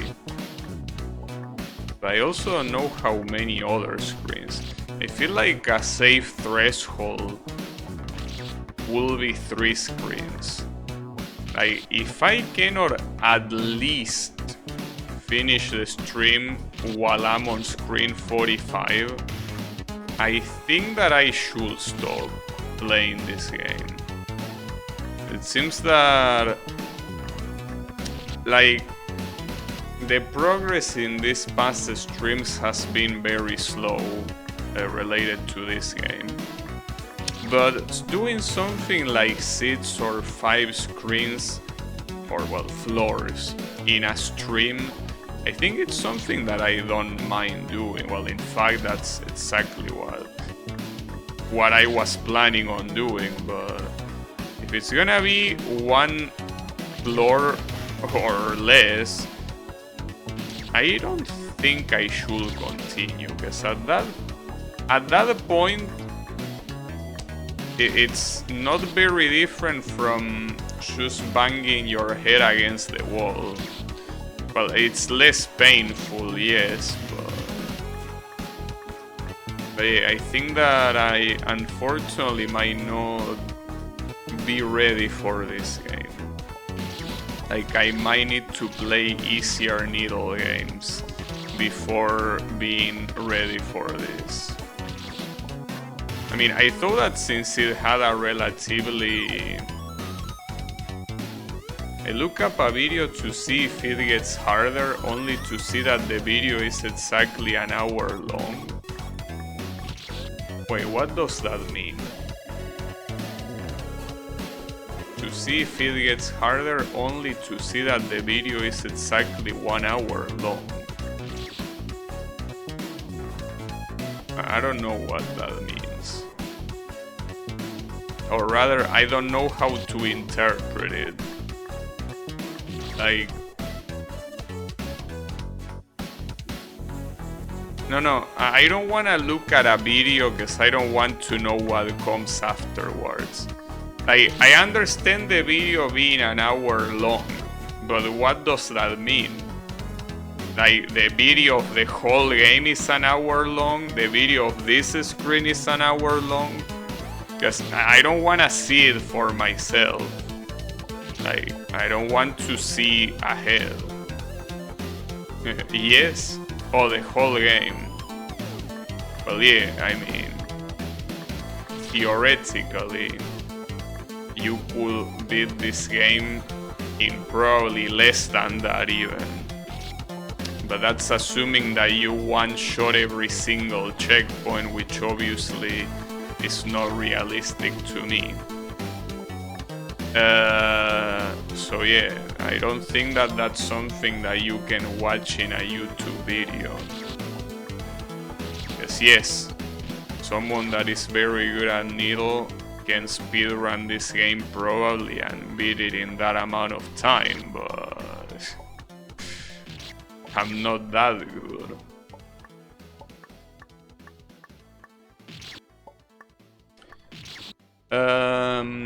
Though I don't have any reason to not think the game is not gonna get harder, you know? Like, the game clearly will get harder. I'm a little bit surprised though, because in terms of difficulty it's rated more or less the same as Not Another Needle game. But Not Another Needle game, I feel like it's at least 10 times easier than this game. And yet it's rated almost the same. Like, sure, Not Another Needle game had screens that took you quite a while, but I'm not even halfway through the game and I'm already taking a whole stream simply to beat one screen. That can be good. Another Needle game has a lot of high difficulty ratings because it's popular and a lot of new people play it. Yeah, that could also be the case. I mean, this game after all is not super popular. But yeah, I guess that's the reason.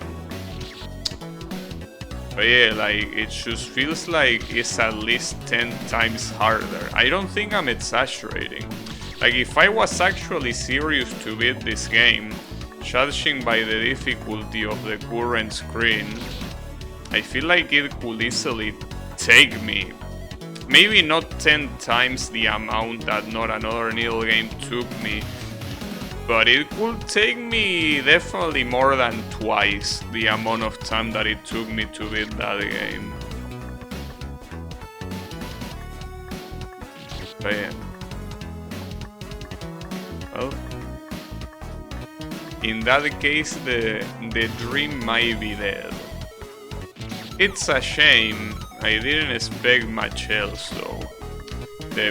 I mean, I expected to last longer though. I expect that at least I will be able to make it to floor 50 or a little bit farther, like maybe floor 70, and then there I will struggle like I'm struggling right now. But struggling this early feels like, yeah, the game is just not for me. But it's okay. It's important to understand and accept your own inability to continue a game.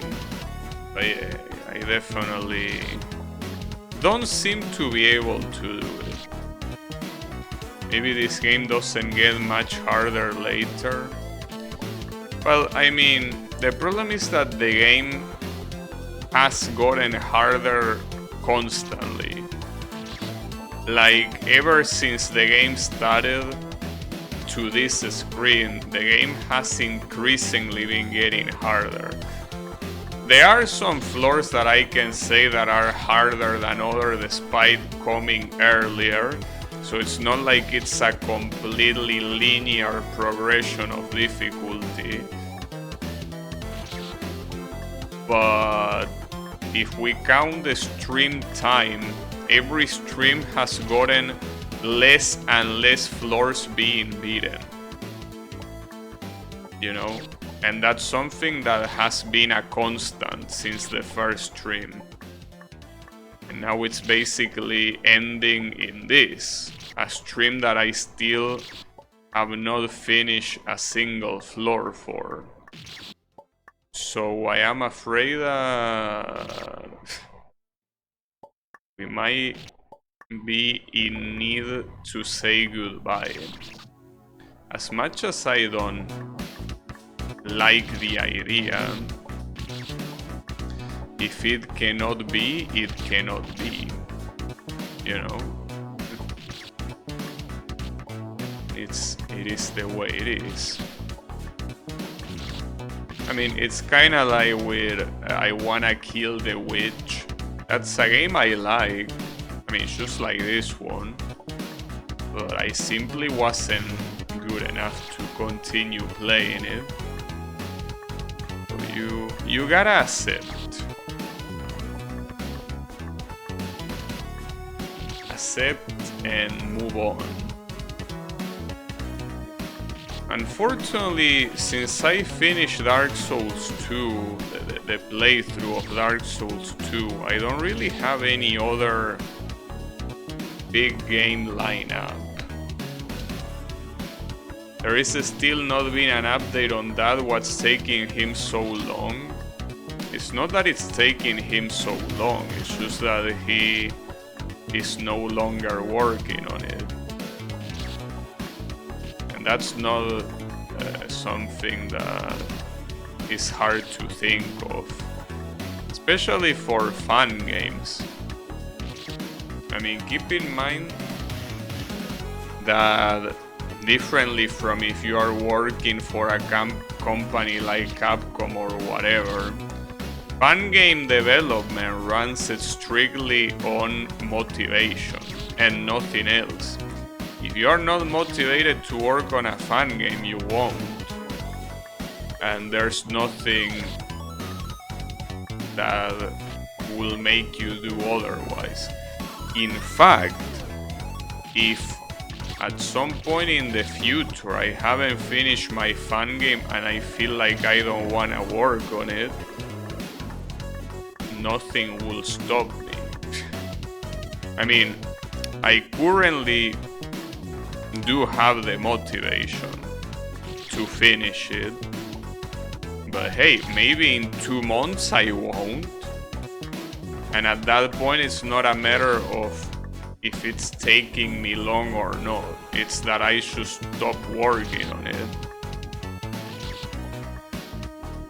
In this kind of things, it's all a matter of motivation. That's pretty much it. And I mean, it's especially when it comes to fan games, it depends on what you are looking for that the motivation could be lower or higher. For example, if I wanna kill the Witch developer, what his motivation for making the game is making a very popular game that a lot of people played and enjoyed, well, that already didn't happen. So at that point, he wouldn't have the motivation to keep working on it.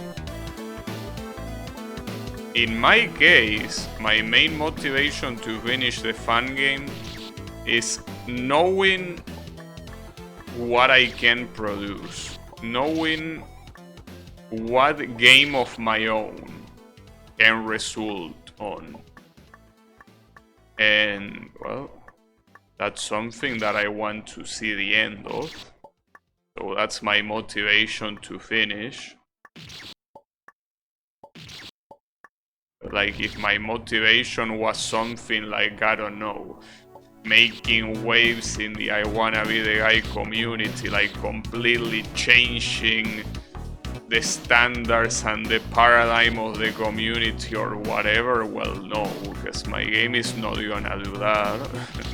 My game doesn't do anything that any other game hasn't done already, so I don't expect it to stand out.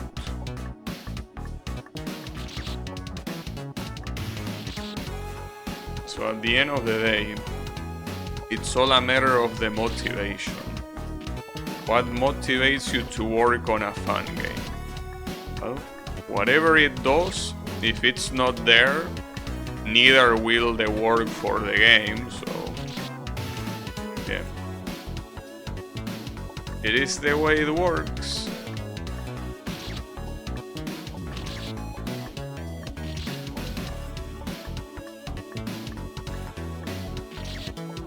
But I don't blame him for not releasing shit.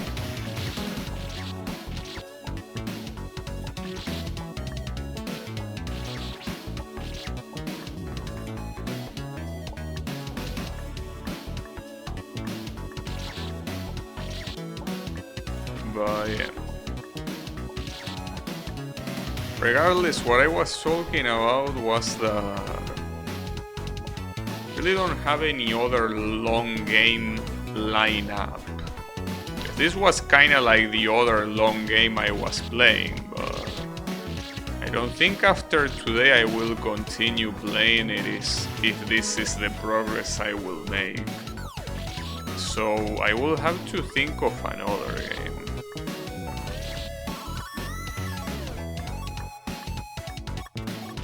Well, I do have some games lined up to play, especially the puzzle bubble games. But I'm talking about a longer playthrough. And something like that, I really don't have anything in stock. Because I do have games like, for example, Phantasy Star or Chrono Trigger. I could play those games. and they will be relatively long playthroughs. I just don't feel like doing it, because I don't feel like playing them. So I will have to find something else.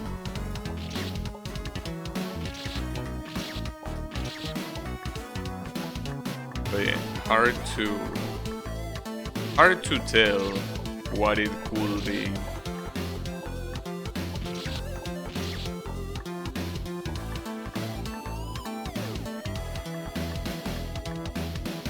Because most games that pop up in my mind tend to be relatively short games. They don't tend to be long. The reason why something like Dark Souls was a complete exception. I usually, well, especially lately, I don't tend to play games that often. Games like that, I mean, games that are that long.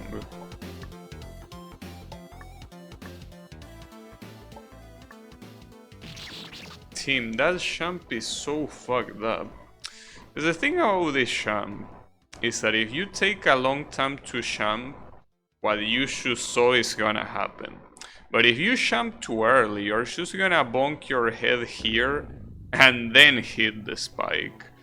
So it's a very sweet spot on the corner of this water barge that has to be very precise. Yes, remember that this is not refreshing water.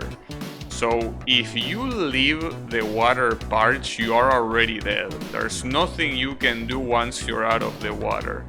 So you need to be in the water before you attempt to jump. But yeah, it's a very precise one.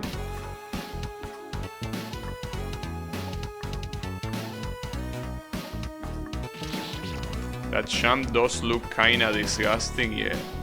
I mean, it's even more disgusting that it's almost at the end of a checkpoint that is already hard enough. Or at least hard for me. Like, this jump is so hard for me. It's the one that's been causing me the most issues.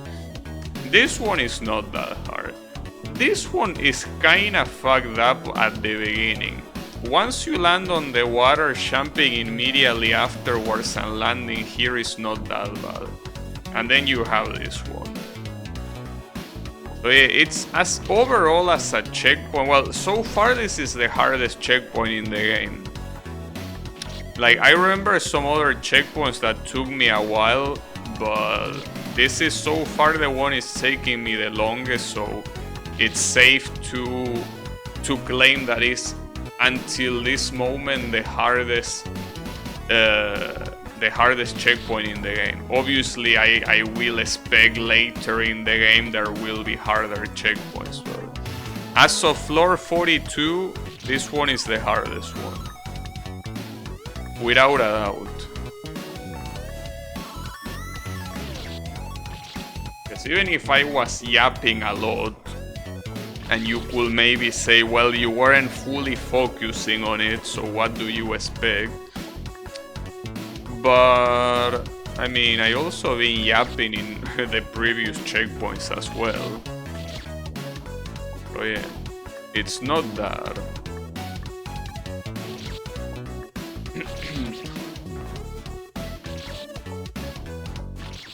It's fine.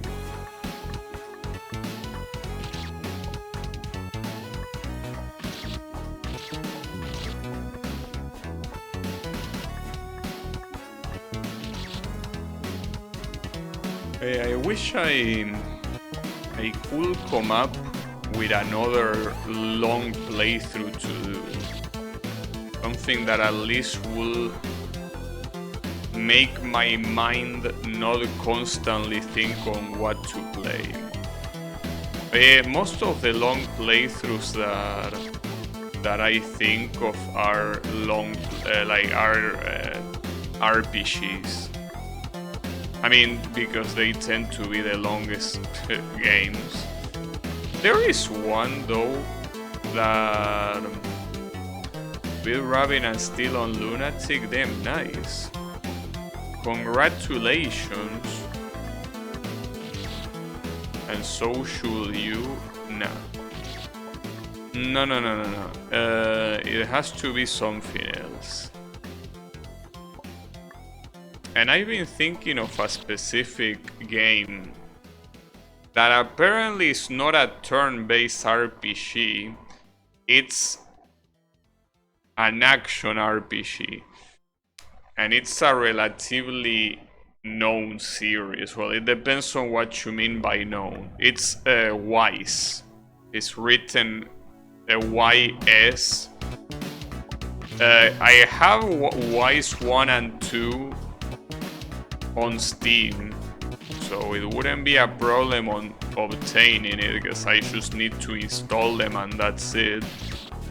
But I don't know if it's a game I want to play now, because even if it's an action RPG, or at least I think it is, it's a very classic action RPG.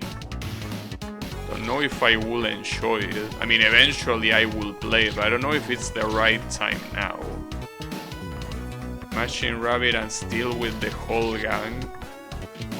I don't know, dude. Like, I just personally don't see that game as something I will particularly enjoy.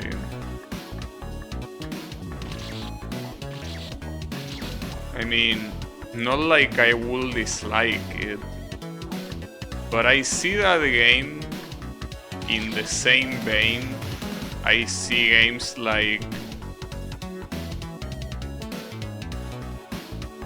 well, I don't think this is a good example, but games like Battle Gattaca. So Battle Gattaca is a shoot 'em up. I like shoot 'em ups, right? But I saw the way the game works and the mechanics, and I simply can't be asked to play it. And the same thing I think about Rabbit and Steel, though at least with Rabbit and Steel I probably wouldn't say that it's badly designed. With Battle Gattaca I can say that. There are a lot of things in that game that are designed like absolute shit. But it's not like shit design stopped me from playing a game before. You know. But yeah, Rabbit and Steel, I don't know, dude. Like, in theory, it will be a game I will enjoy, but I see it and it doesn't really cause anything in me. Because it reminds me of the game made by the same developer, Maiden and Spell, or well, Maiden and Spell. And while I didn't dislike that game, I really don't know if it's a game I will play today. Back when I played Maiden and Spell, most of the games I played on stream were shoot 'em ups, because I kinda wanted my channel to be focused on something. That something being shoot 'em up / Danmaku games. But since that isn't the case any longer, and I just basically play whatever I feel like I'm gonna enjoy playing, I don't know if a game like that will fit the bill. I don't think so. I mean, Maiden and Spell as a shoot 'em up, I mean, it has a lot of work put into it, but you know, I feel like I'd rather get fucked in a game like Dodonpachi than, you know, playing a game like that one.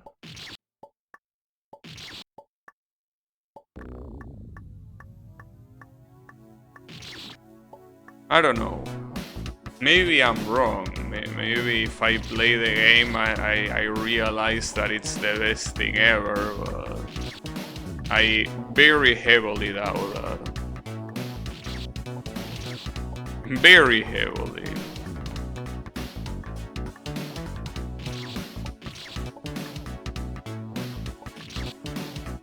But I mean, it's nothing new. I mean, there are a lot of games that you like, Draenor, that I wouldn't touch even drunk, right?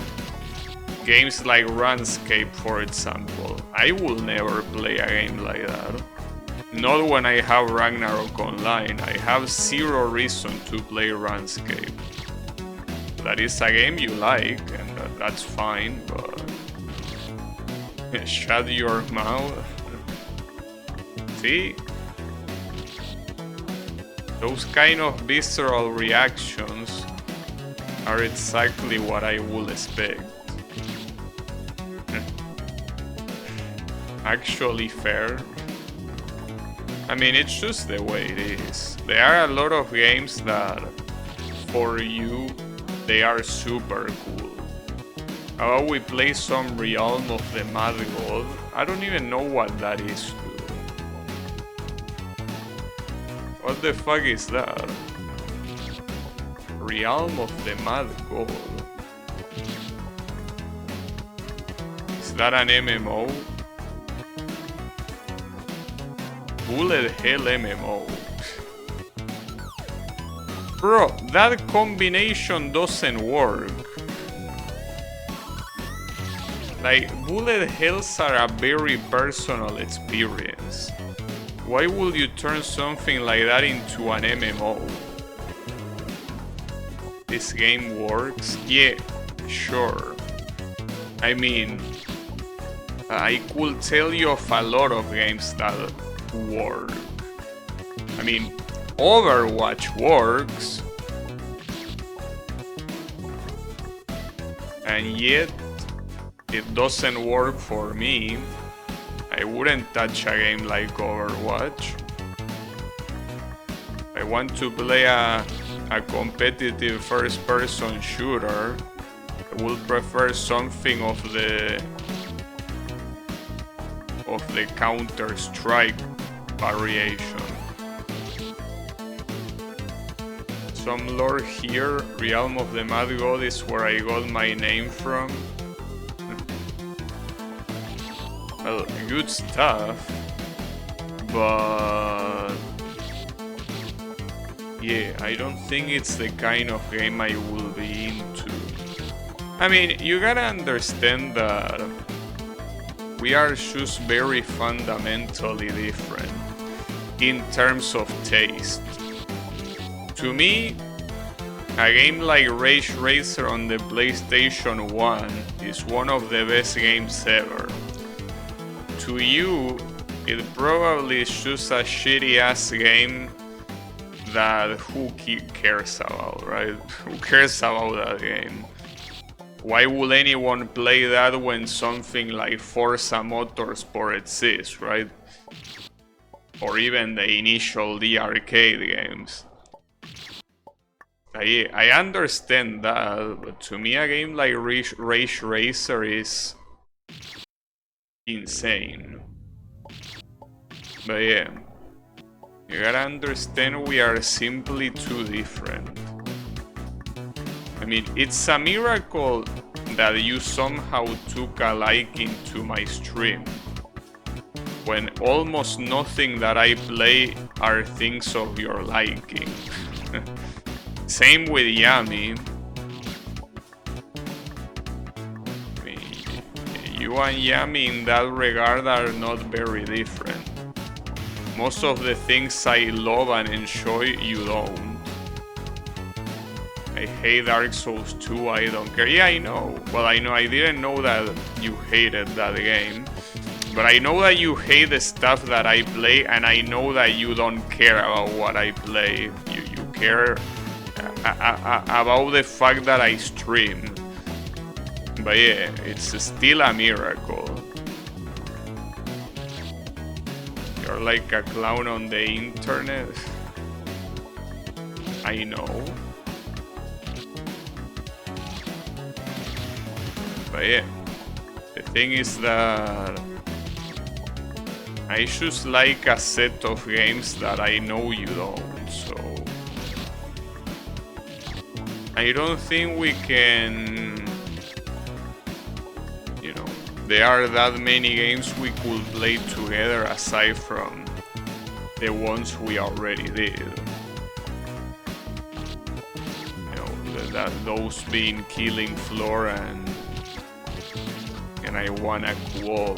Well, and Project Harvard.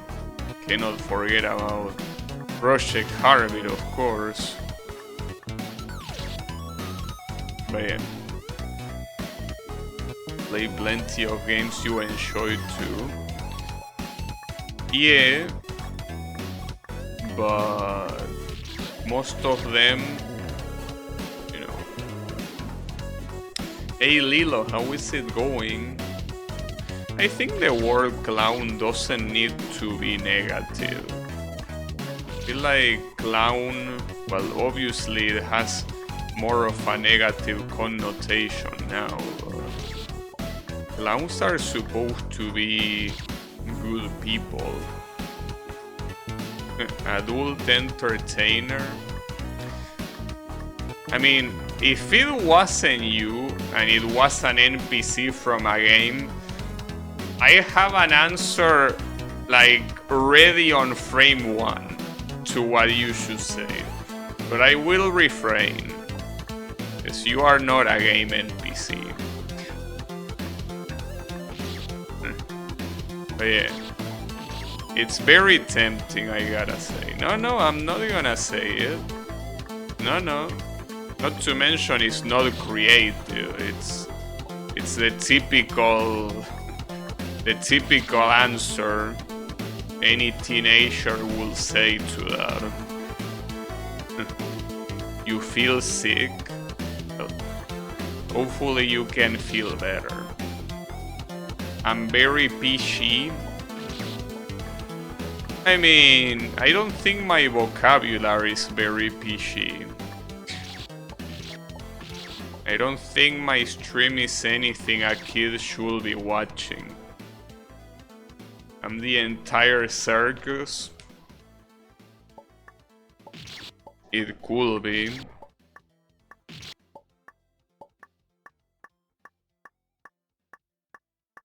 But yeah, I don't know. But yeah, it is what it is.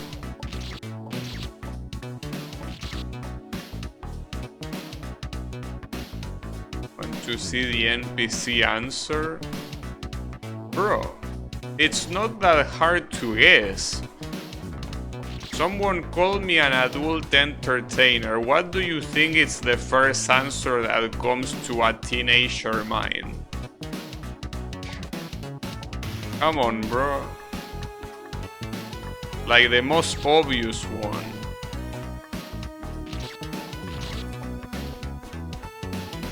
Your mom is the answer. What else were you expecting?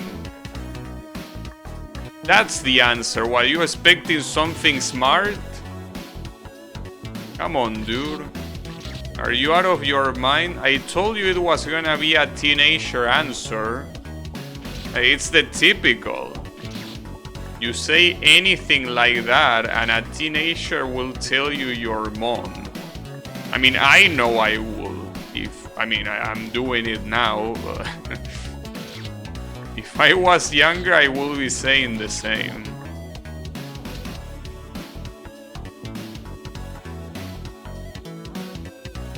Are you stuck at this stage for how long?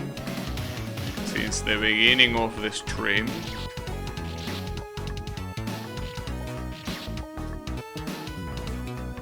I love teenager answers, so PG. Sure.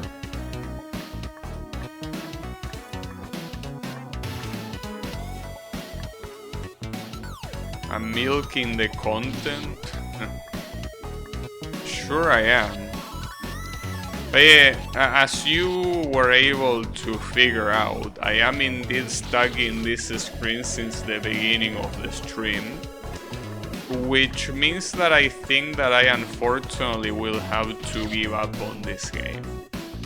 It's a shame, but this type of progress is not acceptable. This is way too little progress for one stream. Well, as I mentioned earlier, anything less than 3 floors will be unacceptable. Less than 1 floor is even below unacceptable. But yeah, I'm afraid you have to say goodbye to this game. Well, not like anyone will miss it, but if you somehow were interested in this game, well, that's a shame. Hey, I know none of you are. I mean, why would you be? The only entertaining thing about an idle game is when you are good at it. Because one thing is playing an adventure fun game and you get fucked every second, but at least those tend to be funny. Because there are traps that come out of nowhere, and there are a lot of different looking things. An idle game, if you are not good, it's not entertaining to watch. So yeah, I don't see any reason why you will care about this game. I mean, I care about this game because I like what the author does, and I also like the game. But it's simply too hard. It's a little bit too hard for me. But unfortunately, we'll have to either leave it for when I become a better player, or leave it forever assuming I don't become a better player. Hard to tell. I kinda doubt it though. But yeah, it is what it is. As I keep mentioning and keep repeating, the important thing is that an attempt was made. That's what matters the most. Forget about everything else. An attempt was made and that's what matters. So yeah, I have no regrets. I knew that I most likely wouldn't finish this game the moment I started it. Well, not even the moment I started it. The moment I finished the previous game made by this same guy, I knew that a game like this would probably never be finished by me. I didn't expect that it would happen so early in the game, but it is what it is. Sooner or later, it will have happened. It's not floor 42, it would have been floor 75. Yeah, sooner or later, what a nice emote. It used to be better before, unless I guess the expression is more or less maintained.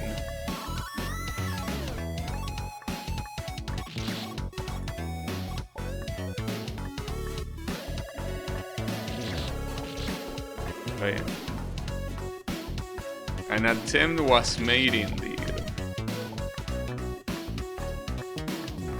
Well, I mean, I don't think there's any other way to view getting stuck on the same screen for the whole stream.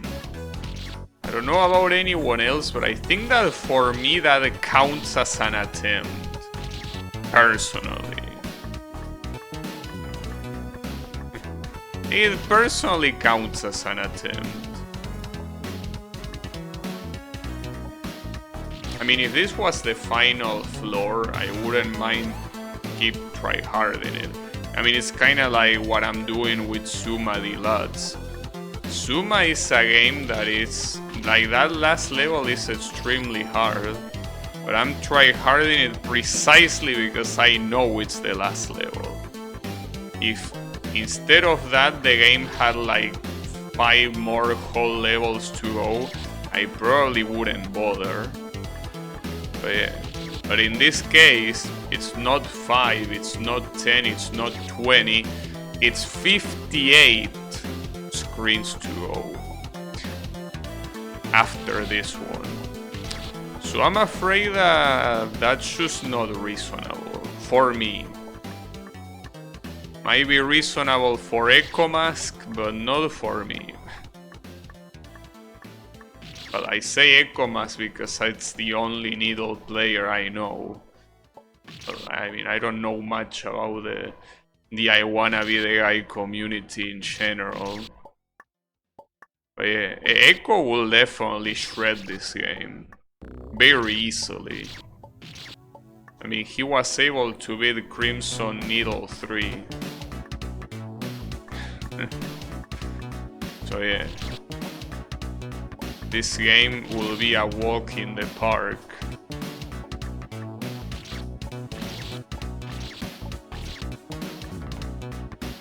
It's just like a Tyrant's issue.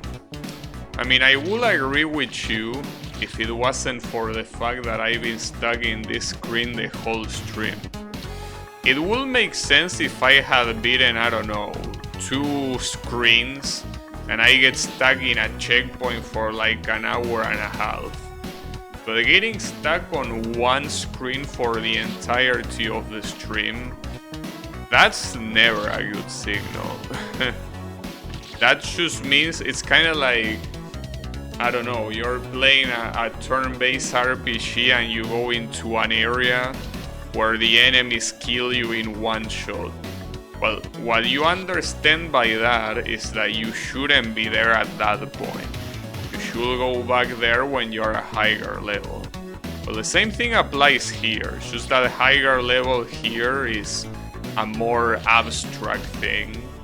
And whether you are better or not at Needle is something very subjective, but it's the same concept. I shouldn't be here. I shouldn't be playing this game right now.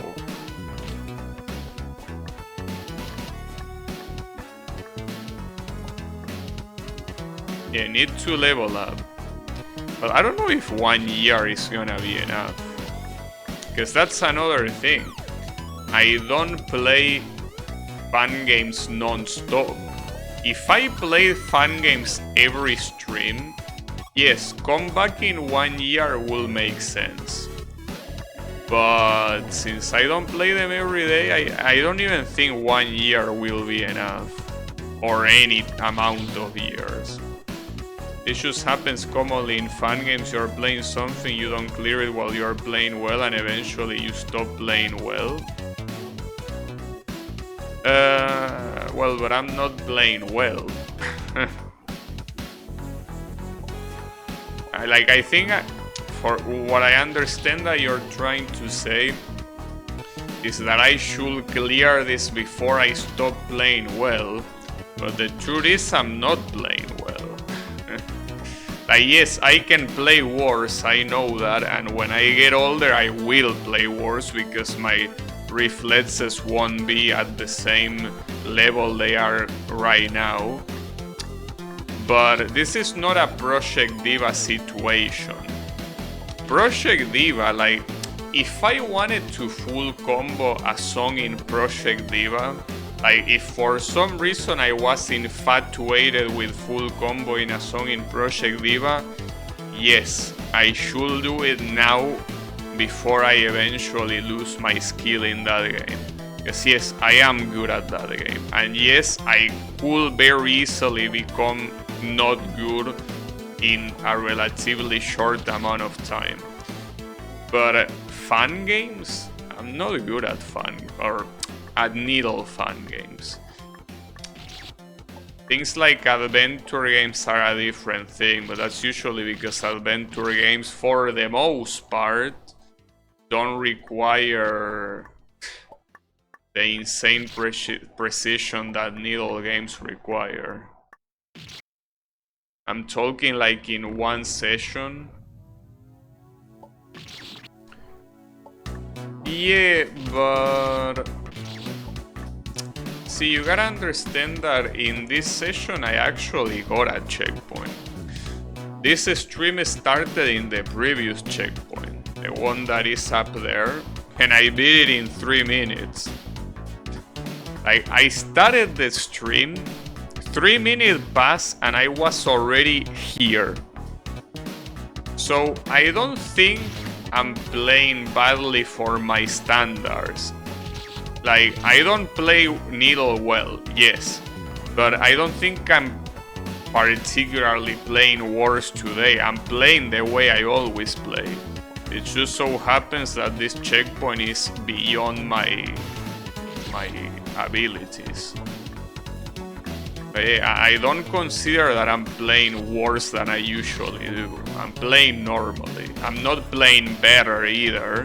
It's not like I'm playing out of my mind, but I'm definitely not playing worse.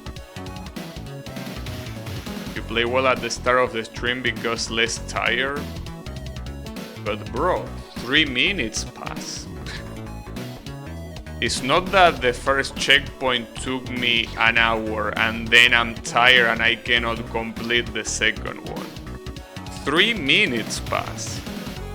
You know? If I'm tired after 3 minutes, like, what, I can only play 3 minutes per stream? Like, tiredness is definitely not the thing. I will understand that if I was stuck in the previous checkpoint for an hour and a half. But the truth is that the previous checkpoint only took me 3 minutes, so it's definitely not being tired either.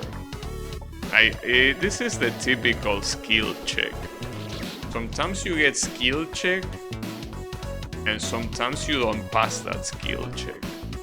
And this is one of those times. And it's okay, it can happen. It's not a crime. Sometimes you're just not good enough. And yes, maybe one day I could play this and in one crazy run I get lucky in all of the jumps and I beat the checkpoint. But that doesn't necessarily mean that I am playing better.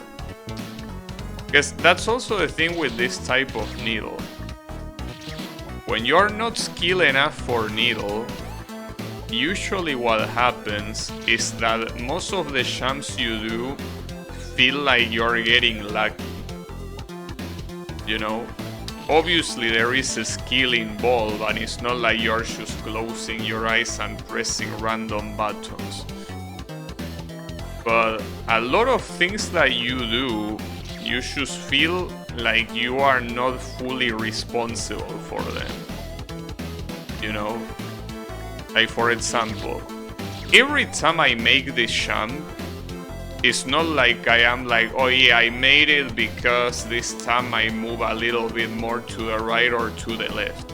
No, every time I'm able to successfully land this jump, I just think I got lucky.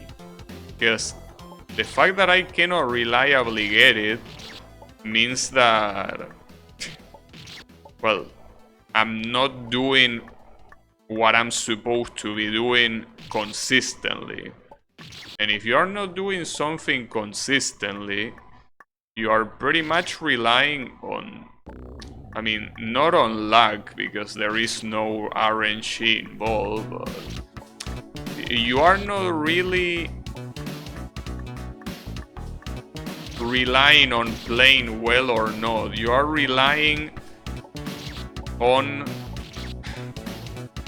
well, I don't know on what. You're relying on the stars lining themselves up. But yeah. And that's not just this checkpoint because it's hard. I felt like that in the whole game. Well, maybe except the first floors. But this whole game is basically, to me, pretty much getting lucky with the jumps. And the previous checkpoint is not an exception. Like, this jump here into the vine, into the checkpoint, I did it. But it's not like I did it because I thought, yes, I did this, then that, and because of that I got it. No, I basically went by pure instinct and it happened to work. Same that I'm doing here. just that this time it's not working because it's harder. I mean, it's undeniable that this checkpoint is harder than any of the checkpoints that happened so far. And that's okay. But yeah, I'm not at that level.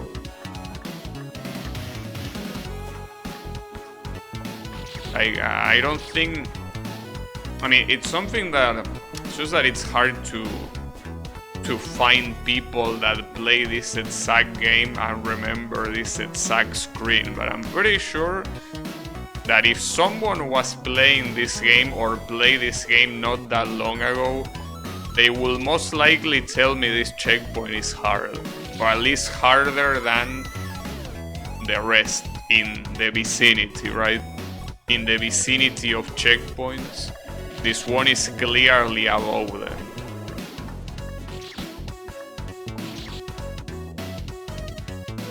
It could be worse. It can always be worse. It could be inverted controls. I mean, at that point, I don't think inverted controls will make a big difference. You know. I'm looking at this checkpoint and I will not even attempt it myself. No, I mean, this type of game shouldn't be attempted by anyone that doesn't have at least a little bit of experience in fun games. It's something I definitely can try, and it's what I'm doing. But yeah, this one in particular, as I said, might be beyond my skill level. But yeah, it definitely is not the type of game you want to play being a novice. I can't wait to play your game, and you also shouldn't attempt my game either. My game is not made for people that are new to fun games. I can tell you that right away. Yes, you could probably brute force your way and beat it in probably 200 hours. Maybe I'm exaggerating, but if you're not used to fun games, I don't think you can beat my game. And not because it's precisely hard. In fact, compared to a game like this, my game is at least 3 times easier, and I'm being generous. It probably is more like 5 times or 10 times easier. But yeah, it's not a game you should play if you are new to fun games. That's for sure. Or you could. I mean, I played not another needle game when I was relatively new to fun games, and I shouldn't have. And I still beat it. It's just that it took me a very long time. But yeah, I wouldn't recommend anyone here to play my game except for Opanker, Wasabi, and Draynoth. Well, and Echo. Echo is not here now, but yeah, Echo as well. Anyone else, you shouldn't touch my game. You should not touch it. But it's not the type of thing that you won't be able to beat it, don't bother. It's... you won't have a good time playing it. It's simply like that. Yes, if you are super motivated to beating it, you will beat it. In 100 hours probably. But if you are not used to fun games, there is no way you can have fun playing that game. I mean, it's not even over, it's not even finished. But what already is finished, like the almost 5 zones that are already finished, maybe with the exception of the first one, I don't think anyone without experience can have fun. Would tell you I will not just enjoy your game like a catwalk. Well, because you need to try hard to beat it. Like, I will understand if it was like, I don't know, a game that is about the Nürburgring 24-hour endurance. Yeah, if your idea is to just chill and not think too much and you don't care about winning the race, yeah, it could be a cool experience. A game like this, or well, like this, I mean like the one that I'm making, I don't see why you will enjoy it like a catwalk. Like, it's not a game you can enjoy casually. Like, there's nothing casual in the sense that you can just recline your chair and enjoy it. But unless you somehow enjoy the landscape, eventually the landscape will get boring if you don't go to the net zone. Do not play this game at 2 AM or you will die real. Chat gamers don't die. One coin clears with eyes closed, surely. Surely. But yeah. I mean, dude, there are times, as I again mentioned at the beginning of the stream, that I test one of my screens and I'm like, man, I don't really feel like doing this now. Because simply beating the screen is a pain in the ass. And I don't use debug mode precisely because it's important to understand how hard the whole screen is.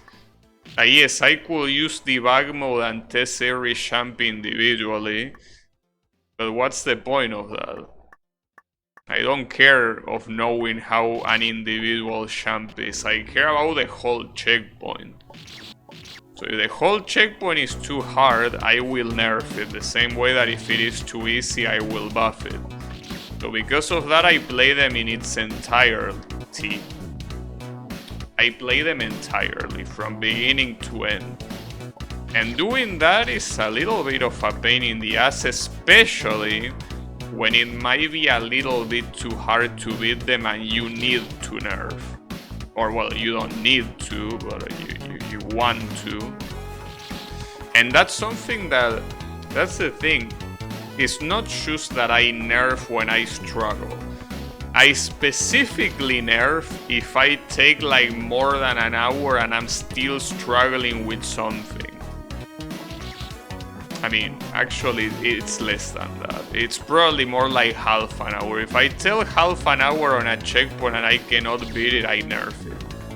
But that's the thing, doing that whole half an hour, especially knowing that you won't beat it because it's too hard for you, it's very tiresome.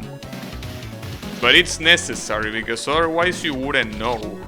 Yes, unless you have someone to be the tester, but I don't want that to be the case. When you yourself are the tester, you need to make sure that what you are doing is not gonna be too hard. And in my case, a very big portion of the checkpoints I already did, I already finished, they require to be nerfed.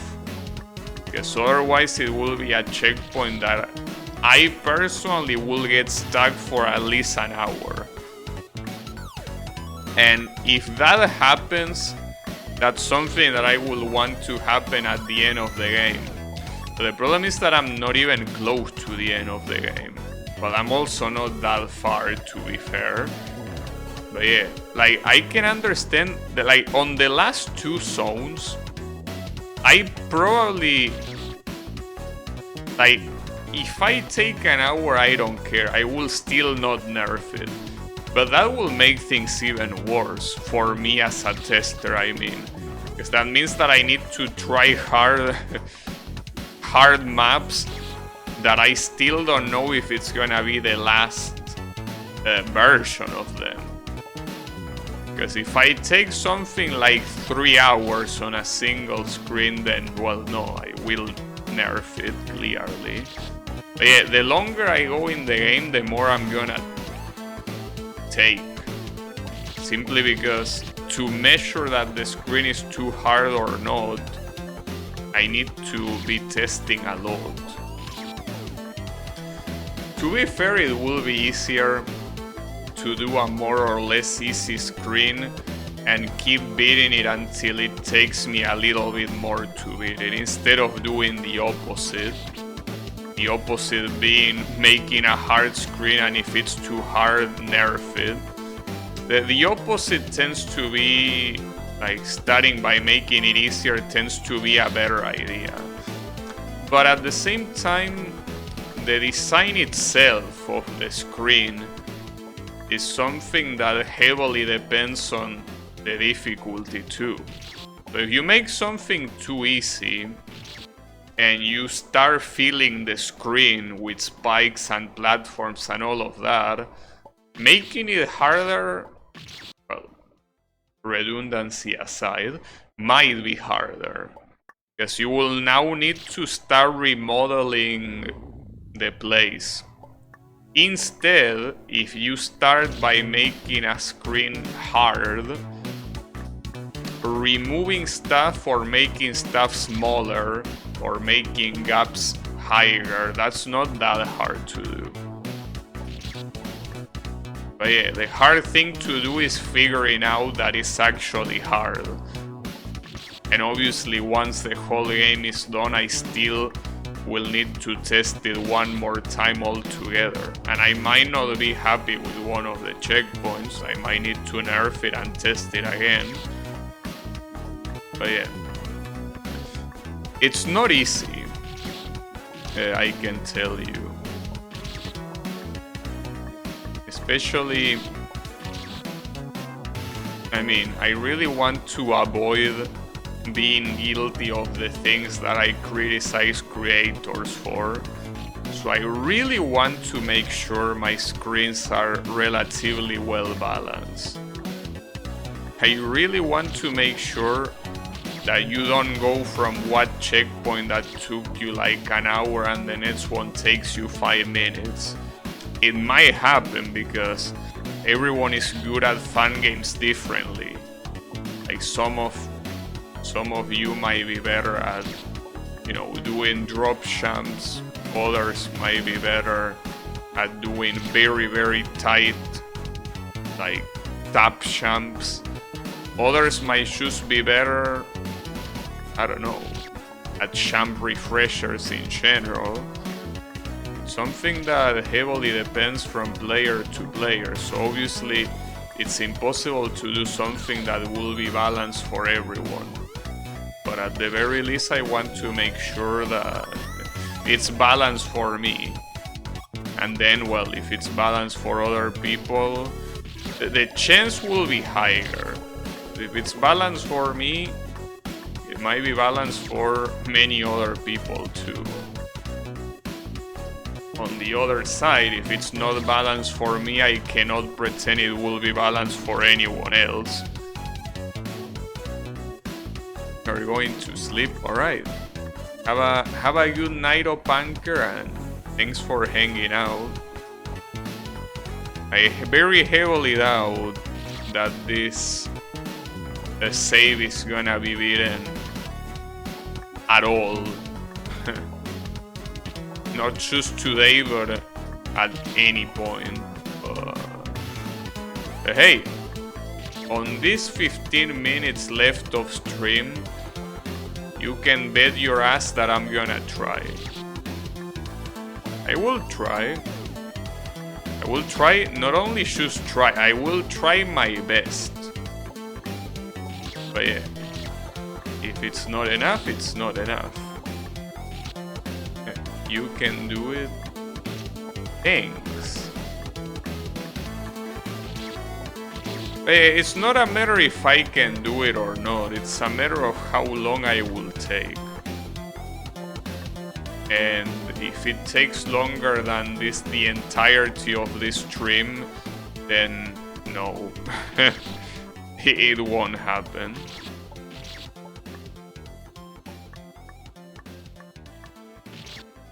Well, it's like that with everything. Like, except some very niche gaming challenges, anyone can do anything, assuming you don't have a disability. anyone can do whatever, but it's a matter of how long you will take. That's what I was saying, that with my fan game, if it's not Opanker, you, Echo or Wasabi, you shouldn't play it. Because yes, you can do it, you eventually will beat it after enough tries, but I don't want you to waste your time on something you won't enjoy. Well, doesn't mean that Draenor will enjoy it simply because he's good at fan games. He might not. Anything is possible. But yeah, I don't know. Something that I do know is that if I finish my fan game, what I probably will play right afterwards is a Shample Refrentor, which is the fan game that the gimmicks that I use come from. Because I don't want to play it before. I don't want to get influenced by the game. I want the ideas to come from me. Well, from me and my experience playing other fan games. But I don't want that fan game to influence myself in my decisions with their gimmicks. So I have to play it after I'm done with my fan game. Well, and also because I'm obviously interested in playing a fan game like that. A fan game that fully focuses on champ refreshers. Sign me in. Well, my fan game will also be like that. Just that there are less gimmicks. I use three gimmicks from Shample Refrentor, and then one gimmick of my own, and then the rest are regular fan game gimmicks, like refreshing water, regular champ refreshers, right? That sort of stuff. But yeah. Well, actually, now that I think about it, I use less from Shample Refrentor than I thought. It's only 3 gimmicks. Well, obviously, I'm clearly gonna credit the game regardless, but yeah, it's less than I thought. I thought that more than half the game was Shample Refrentor, but no. Theoretically, only 1/3 of the game is Shample Refrentor. Well, there's that.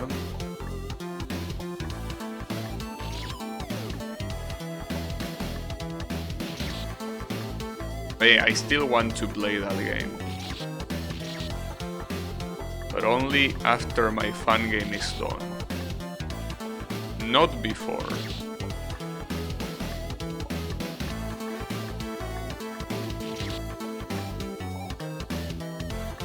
Hey, at least, you know, I think that today was a cool stream. Because even though I had pretty much no progress in this game, I at least got to chill a little bit. Because you know, in a game like Dark Souls, it's not that it's hard, but it's that you need to be focused. And obviously you can talk about casual stuff, but you mostly want to be aware of your surroundings and be patient when you fight the enemies. So you cannot really relax, you cannot really chill like I can do with a game like this. I mean, obviously,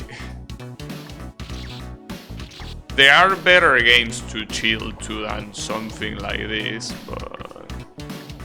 but it's still something that, since there is technically no hurry to do this checkpoint, I mean, there is no time limit, there is no way to lose progress.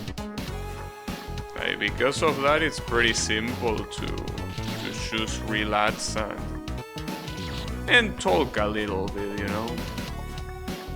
So yeah, even though progress-wise this was a blow-up, I still think that, you know, it was relatively cool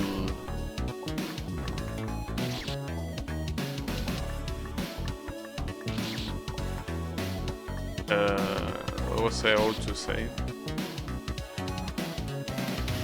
A relatively cool stream to me.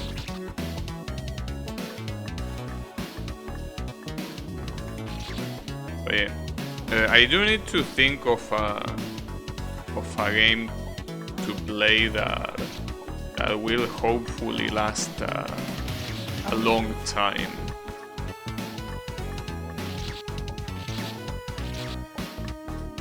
But yeah, I don't know.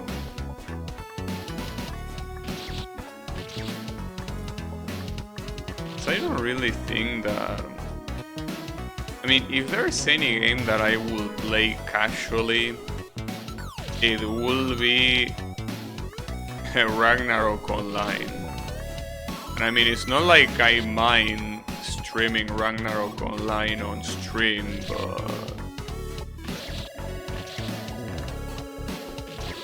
but yeah, I don't know if it's that good of an idea. I'm personally not a fan of that, of people streaming MMOs, especially farming. I mean, as I always say, I'm not the target audience of my own stream, so I shouldn't worry about that, but yeah, I don't know. I think that it's very well, not like farming this checkpoint is any more interesting. That's precisely why I want to stop playing this game. But yeah, farming on an MMO on stream, I don't know. I probably wouldn't do that. Not to mention that a game like Ragnarok Online is obviously quite an old game. If the games don't have attractive graphics, it's also a matter of not really understanding what's going on if you don't know about the game. This is like farming on an MMO, yeah, but as I should say, that's exactly why I want to stop playing it, you know?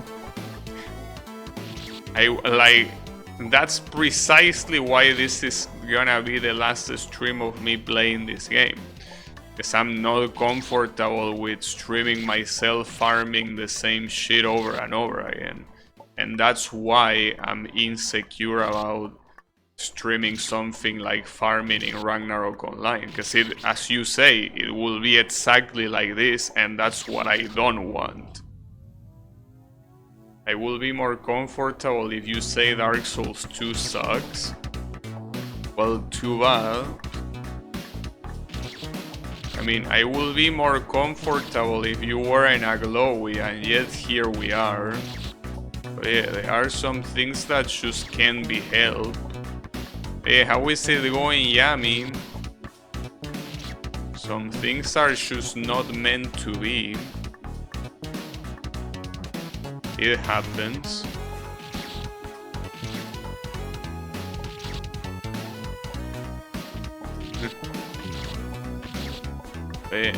You won't hear me say that.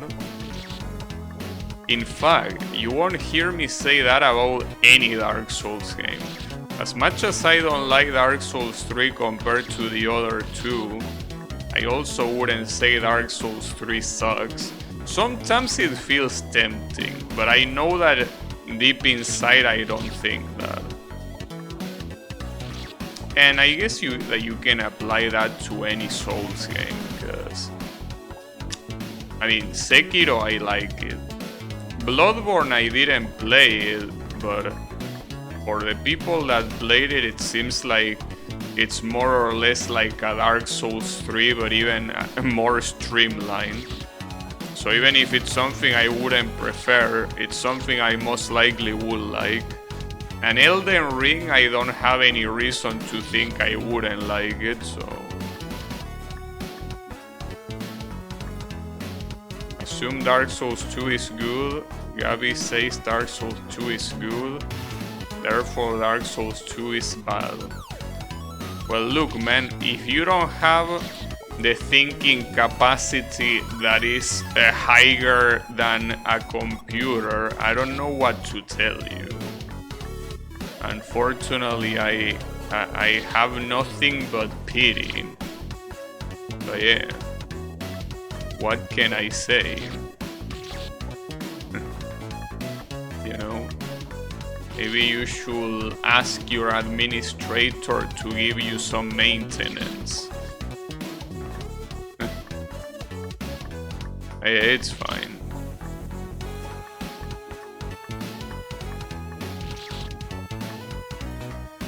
Though you are acting like it's the only game that you also think it's good that I think is good. I think Left 4 Dead is good, I think Portal is good, I think Half-Life is good, and you also think that.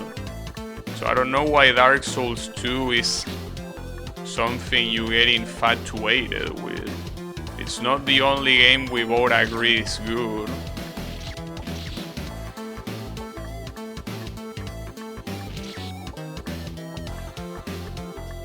But yeah, I don't know, dude.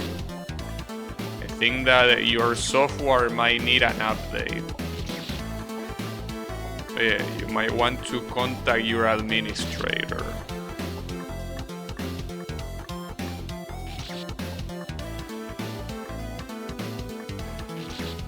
That being said, I don't think it goes further than that. Those are probably the only games we both like. Well, there might be more, but never trust someone who says Dark Souls 2 sucks. Well, I don't know about phrases like that. You know how many times I heard never trust someone that doesn't like dogs? Well, I basically, on the start of today's stream, I've been ranting about dogs for like half an hour. So yeah, I'm not sure if I agree with that line of thinking. I mean, not like I give a shit if someone trusts me or not, but the point is that, yeah, people that say that sort of thing, I don't tend to agree with them, because I really hate dogs. As I ranted for half an hour today. Well, in fact, that rant was probably the most entertaining thing about the stream today. But hey, that's not a bad thing. Well, it's not ideal. It's not like it's usually that much different. But yeah, let's leave it here. Because I think that... Well, not like it's a surprise, but this isn't going anywhere. So let's just leave it here. Well, as I mentioned before, I'm not gonna continue playing this game because it seems pretty clear that my skill is not there.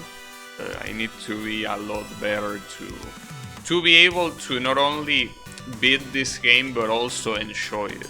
As of right now, it's a little bit too hard for me to enjoy it, so either I get better at Needle and then revisit it, or this game will forever remain in the unbeaten limbo, which kinda sucks, but you gotta accept when your skill is not there, you gotta accept it and move on. So I will indeed accept that fact and move on as well. So thanks everyone a lot for watching. Sorry Macedonia that I couldn't beat your game. Hopefully in the future I can, but I got no promises. But yeah, have a good one everyone, and take care.